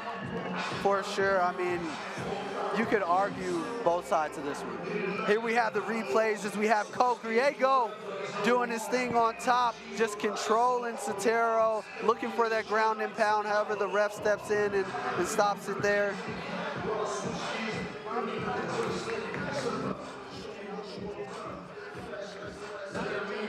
Either way, a highly technical affair, befitting of them kicking off our first of two pro prelims. The skill level that we have here at APFC, David Evans, is some of the best in the country. I think it's some of the best in the world. You're gonna struggle to find lower level pros, lower level amateurs that fight at the level and on the stage that we have here at APFC, and I think APFC 22, we're off to a good start, and we haven't even gotten started yet. Dare I say the best in the galaxy, David? The universe. The Milky Way system all comes down to Albuquerque, New Mexico, home of the famed Breaking Bad series. Obviously, our last time here in 2025, we had the hazmat suits on for those that remember. We don't have those on for our open coming up in just a couple moments. So apologies to the disappointment for the fans. All right, to make this one official, we send it inside to Andrew Parr. Ladies and gentlemen, after 3 5-minute rounds, we go to the judges' scorecard for our decision. All 3 judges scored the contest 29-28, with your winner by unanimous decision, Josue La Chupacabra Sotero. Josue Sotero winning by unanimous decision, 29-28 on all scorecards. 2 rounds to 1 over a very game Griego. David, it's probably what many anticipated, given his body of work through those 15 minutes. Indeed, however, Griego made Sotero work for every ounce of that victory and every second of this fight. I think it still could have went either way. A phenomenal performance by both fighters here tonight. That is how we kick off the pro prelims here at APFC. And this next one I think is sure to deliver. But before we get to it, let's take a look at the full fight highlights. Josue Sotero coming in here from Fort Wayne, Indiana, might not have known what he'd be getting in Griego, but it turned out to be a highly technical war. Highly technical, high-stakes fight. This fight could have ended on both the cords at many moments. In this one, we had Sotero came out with a great striking performance, beautiful spinning elbow there by Sotero as he sets it up, steps to the outside, launches, lands right on the nose of Griego, pushes him back. However, once Griego got to the grappling stance of this fight, he took advantage of all of it. It's a bloody fight as they clean the canvas here tonight at the Solaita Casino after a brawl by and Griego. Look at how efficient our APFC crew is at getting that crimson out of the canvas. Dare I say, the best crew in mixed martial arts at taking that blood and soaking it up. Without a doubt. I mean, you can't even tell there were a fight here tonight at all, man. I mean, look at him just put in that elbow grease. You want to talk about a proper use of elbows right there, Ben. There you go. It's right there on the canvas. Beautiful technique on display. I mean, I will say, that's a lot of shoes in the canvas, David. I don't know how you feel about that. We got Andrew Park in the cage just vibing out, getting ready to put his voice on display here in APFC. Hey. I love it. Well, it appears that the cage has been cleaned, which means we are set for our final pro prelim bout of the evening. Two-stepping. We set it inside. Jig there by Park. To the multi-talented Andrew Park. Ready to make his way inside the cage, Darius Crutcher. This final pro prelim, David, has such a wacky story behind it. That man, Darius Crutcher, came up to us at our broadcast interviews and said he fractured his neck 4 weeks ago, which led to a huge problem in the final stretch of his training camp, leading this from being a 155-pound bout all the way to a 175-pound bout because Scrappy Doo could not cut the weight. Darius Crutcher said, what the heck is a weight class? However, despite whatever may or may not happen leading up to this fight, he showed up and he's ready to just do that. Darius Crutcher is always a guy that believes in the power and ability. 23 years young, studies at Vanderbilt University, majoring in medical assistance. So a real big brain between the ears as he wants to be a neurosurgeon. That occupation was motivated by his younger brother, who is currently battling brain cancer, and his grandmother, who passed away from breast cancer. Scrappy Doo Darius Crutcher fights in their memory and is intent to find an exhilarating victory here in his APFC debut. Ready to make his way inside the cage, Matt Belella.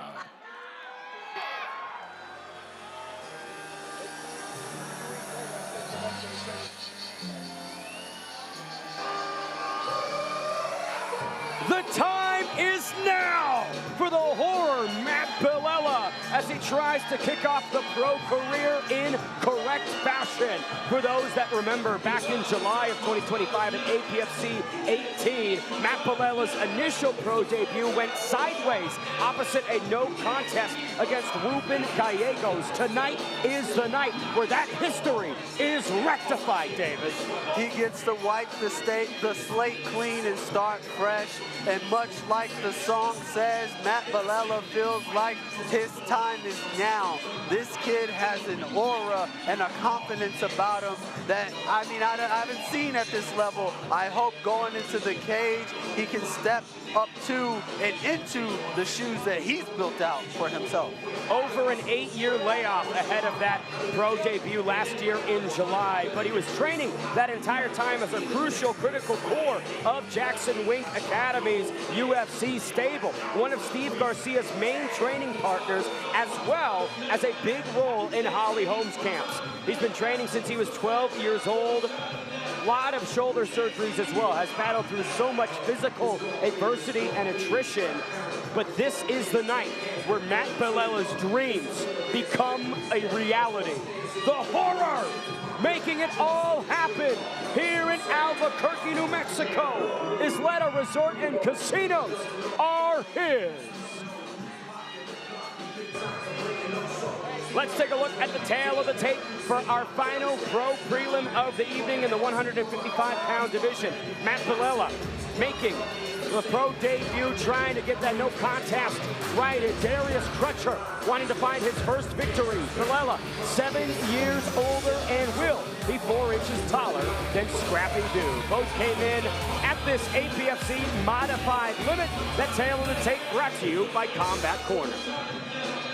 Ladies and gentlemen, this is the professional bout held in the men's 155-pound lightweight division. Sponsored by Combat Corner. Introducing first, fighting out of the blue corner. This warrior is a brawler. He holds a professional record of 0 wins and 1 loss. He stands at 5 feet 8 inches tall, weighing 178.6 pounds. Fighting out of Nashville, Tennessee. Help me welcome Darius "The Darbanks" Crutcher. Introducing his opponent, fighting out of the red corner. This warrior is a freestyle fighter. He holds a record of 0 wins, 0 losses, 1 no contest. He holds a height of 6 feet tall, weighing in 168.2 pounds. Fighting out of Albuquerque, New Mexico, by way of Long Island, Nueva York. Help me welcome Matt the Horror Palella. When the action begins, your third person inside the cage and your referee for this professional contest, Alan Dominguez. Alan Dominguez, third man inside for this final pro prelim of the evening. Tennessee's Darius Crutcher taking on Albuquerque by way of Long Island, New York's Matt the Horror Palella. Scrappy Doo in the black and blue, Matt Palella in the black and red. Round 1 underway. Matt Palella has all the intangibles of becoming a true top product as he lands a huge front kick upstairs. Crutcher wrestles him down, but Palella frames out. Crutcher ducks under that high kick of Palella and goes towards the single leg, looking to work and build up. Palella doing a great job isolating that outside foot there of Crutcher, not allowing him to build up, landing some elbows to the body from this position, and the side of the head of Crutcher there. That might be it. Darius Crutcher flattened out. Palella gets onto the back and sleeps him cold. Scrappy Doo is snoozing.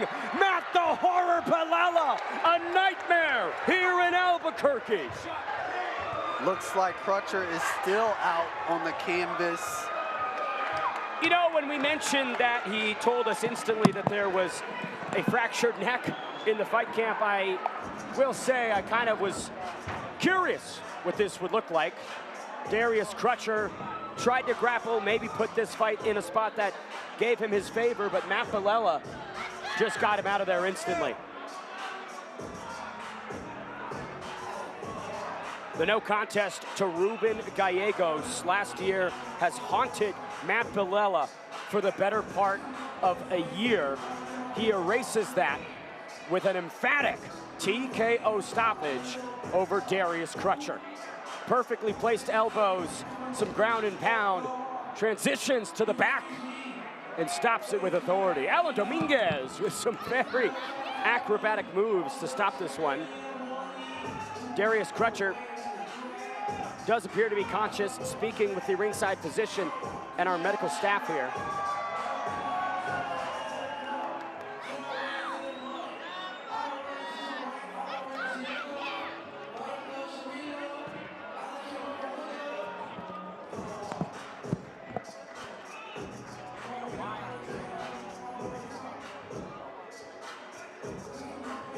Looks like they are applying a neck brace to Darius Crutcher. We'll be curious to see what the medical procedure looks like to get Scrappy Doo out of here in fashion. David Evans, your thoughts on that very quick TKO stoppage? Always unfortunate to see that. Unfortunately, I mean, it happens. This is the name of the game. Balela did everything right, and you know, we're in a violent sport. However, Crutcher, he's up, he's at him, he looks to be okay.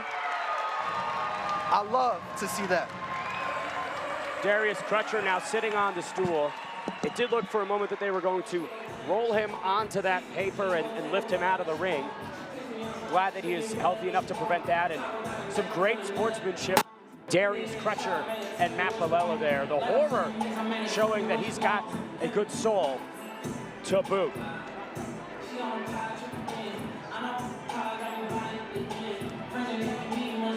All right. Well, let's make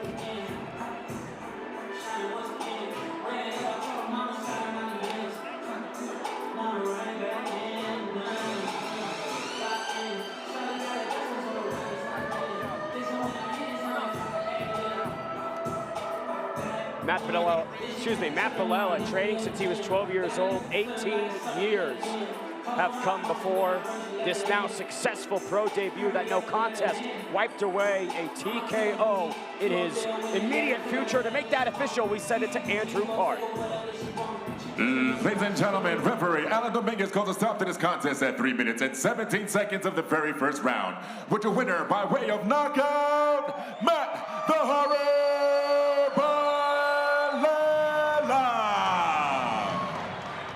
Matt Balela by way of instantaneous TKO, and now he speaks with David Evans. Ladies and gentlemen, I'm here with your winner, Matt Horror Balela. Matt, it's been a roller coaster ride getting you to this point. You were able to wipe the slate clean here and make your pro debut. How are you feeling? I feel amazing. I'm blessed by the Lord. I could not do this without God in my corner. So can you walk us through a bit of the controversy coming into this one? There was a bit of a weight issue. I know the fight was initially supposed to take place at 155. You guys agreed on a weight. What happened there? It was 55, then it was 60, then it was 65. I was in the last part of my cut. I had like 6 or 7 pounds left. As I was coming down, I got word that we had to move it up to 65. I agreed to the fight at 65. The day of, it was 70. It just kept moving up, and I already knew, like, right then and there, this fight's not gonna happen unless I agree to it. So whatever the weight is, fuck it, let's do it. How does that affect your training and preparation for this fight in particular? I'm willing to die in here every single time. I bust my fucking balls in the gym. I got the best team in the world behind me. I feel untouchable. Ladies and gentlemen, your winner, Matt the Horror Balela. Matt Balela getting it done in one. Easy work for the Horror tonight. His first TKO, I assume, of many. Hopefully he'll be back inside the APFC cage as soon as possible. Full fight highlights here. Darius Crutcher. An interesting story to get to the cage. Opens up with a leg kick. Tried to find some wrestling against Balela, but that was turned instantly on its head, courtesy of some ground and pound strikes from the Jackson Wing product. Light work for Balela here. Hopefully we can step it up in his next outing as the Horror continues to impress and climb up the regional ladder.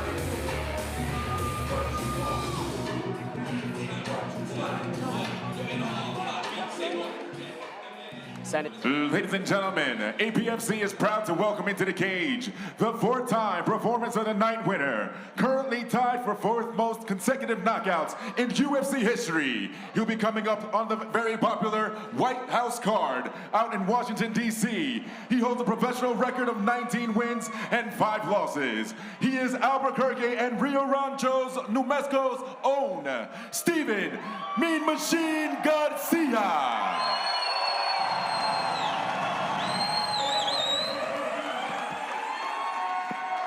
Ladies and gentlemen, Steve Garcia, we'd like to welcome you to the APFC. Obviously, being from Albuquerque, how does it feel, you know, seeing a platform like APFC come into your hometown, giving these young fighters the opportunity to show and display their skills and talents? First off, guys, let's make some noise for APFC. Let's get loud. Let's go. Let's go.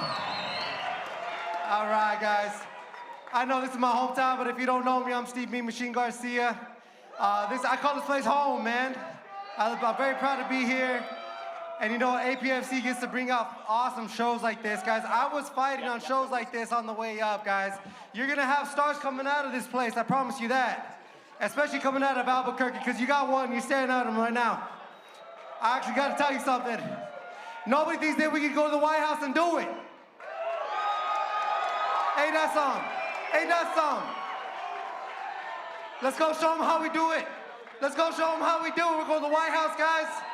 White House side, have a good old-fashioned fist fight, baby.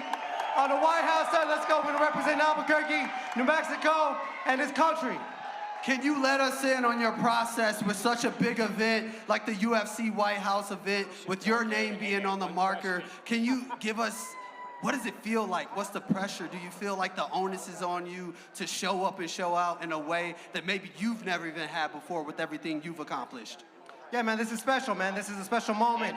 Out of 700 fighters, I'm literally one of them, guys, and they literally let in a bouquet go into the White House, guys. Let's go! Let's go! Ladies and gentlemen, welcome Steve Garcia to the APFC. Folks, thank you so much for viewing the free portion of APFC 22. We pick up the action on UFC Fight Pass for our 7-fight main card. 2 title fights populate tonight's action. We will see you there.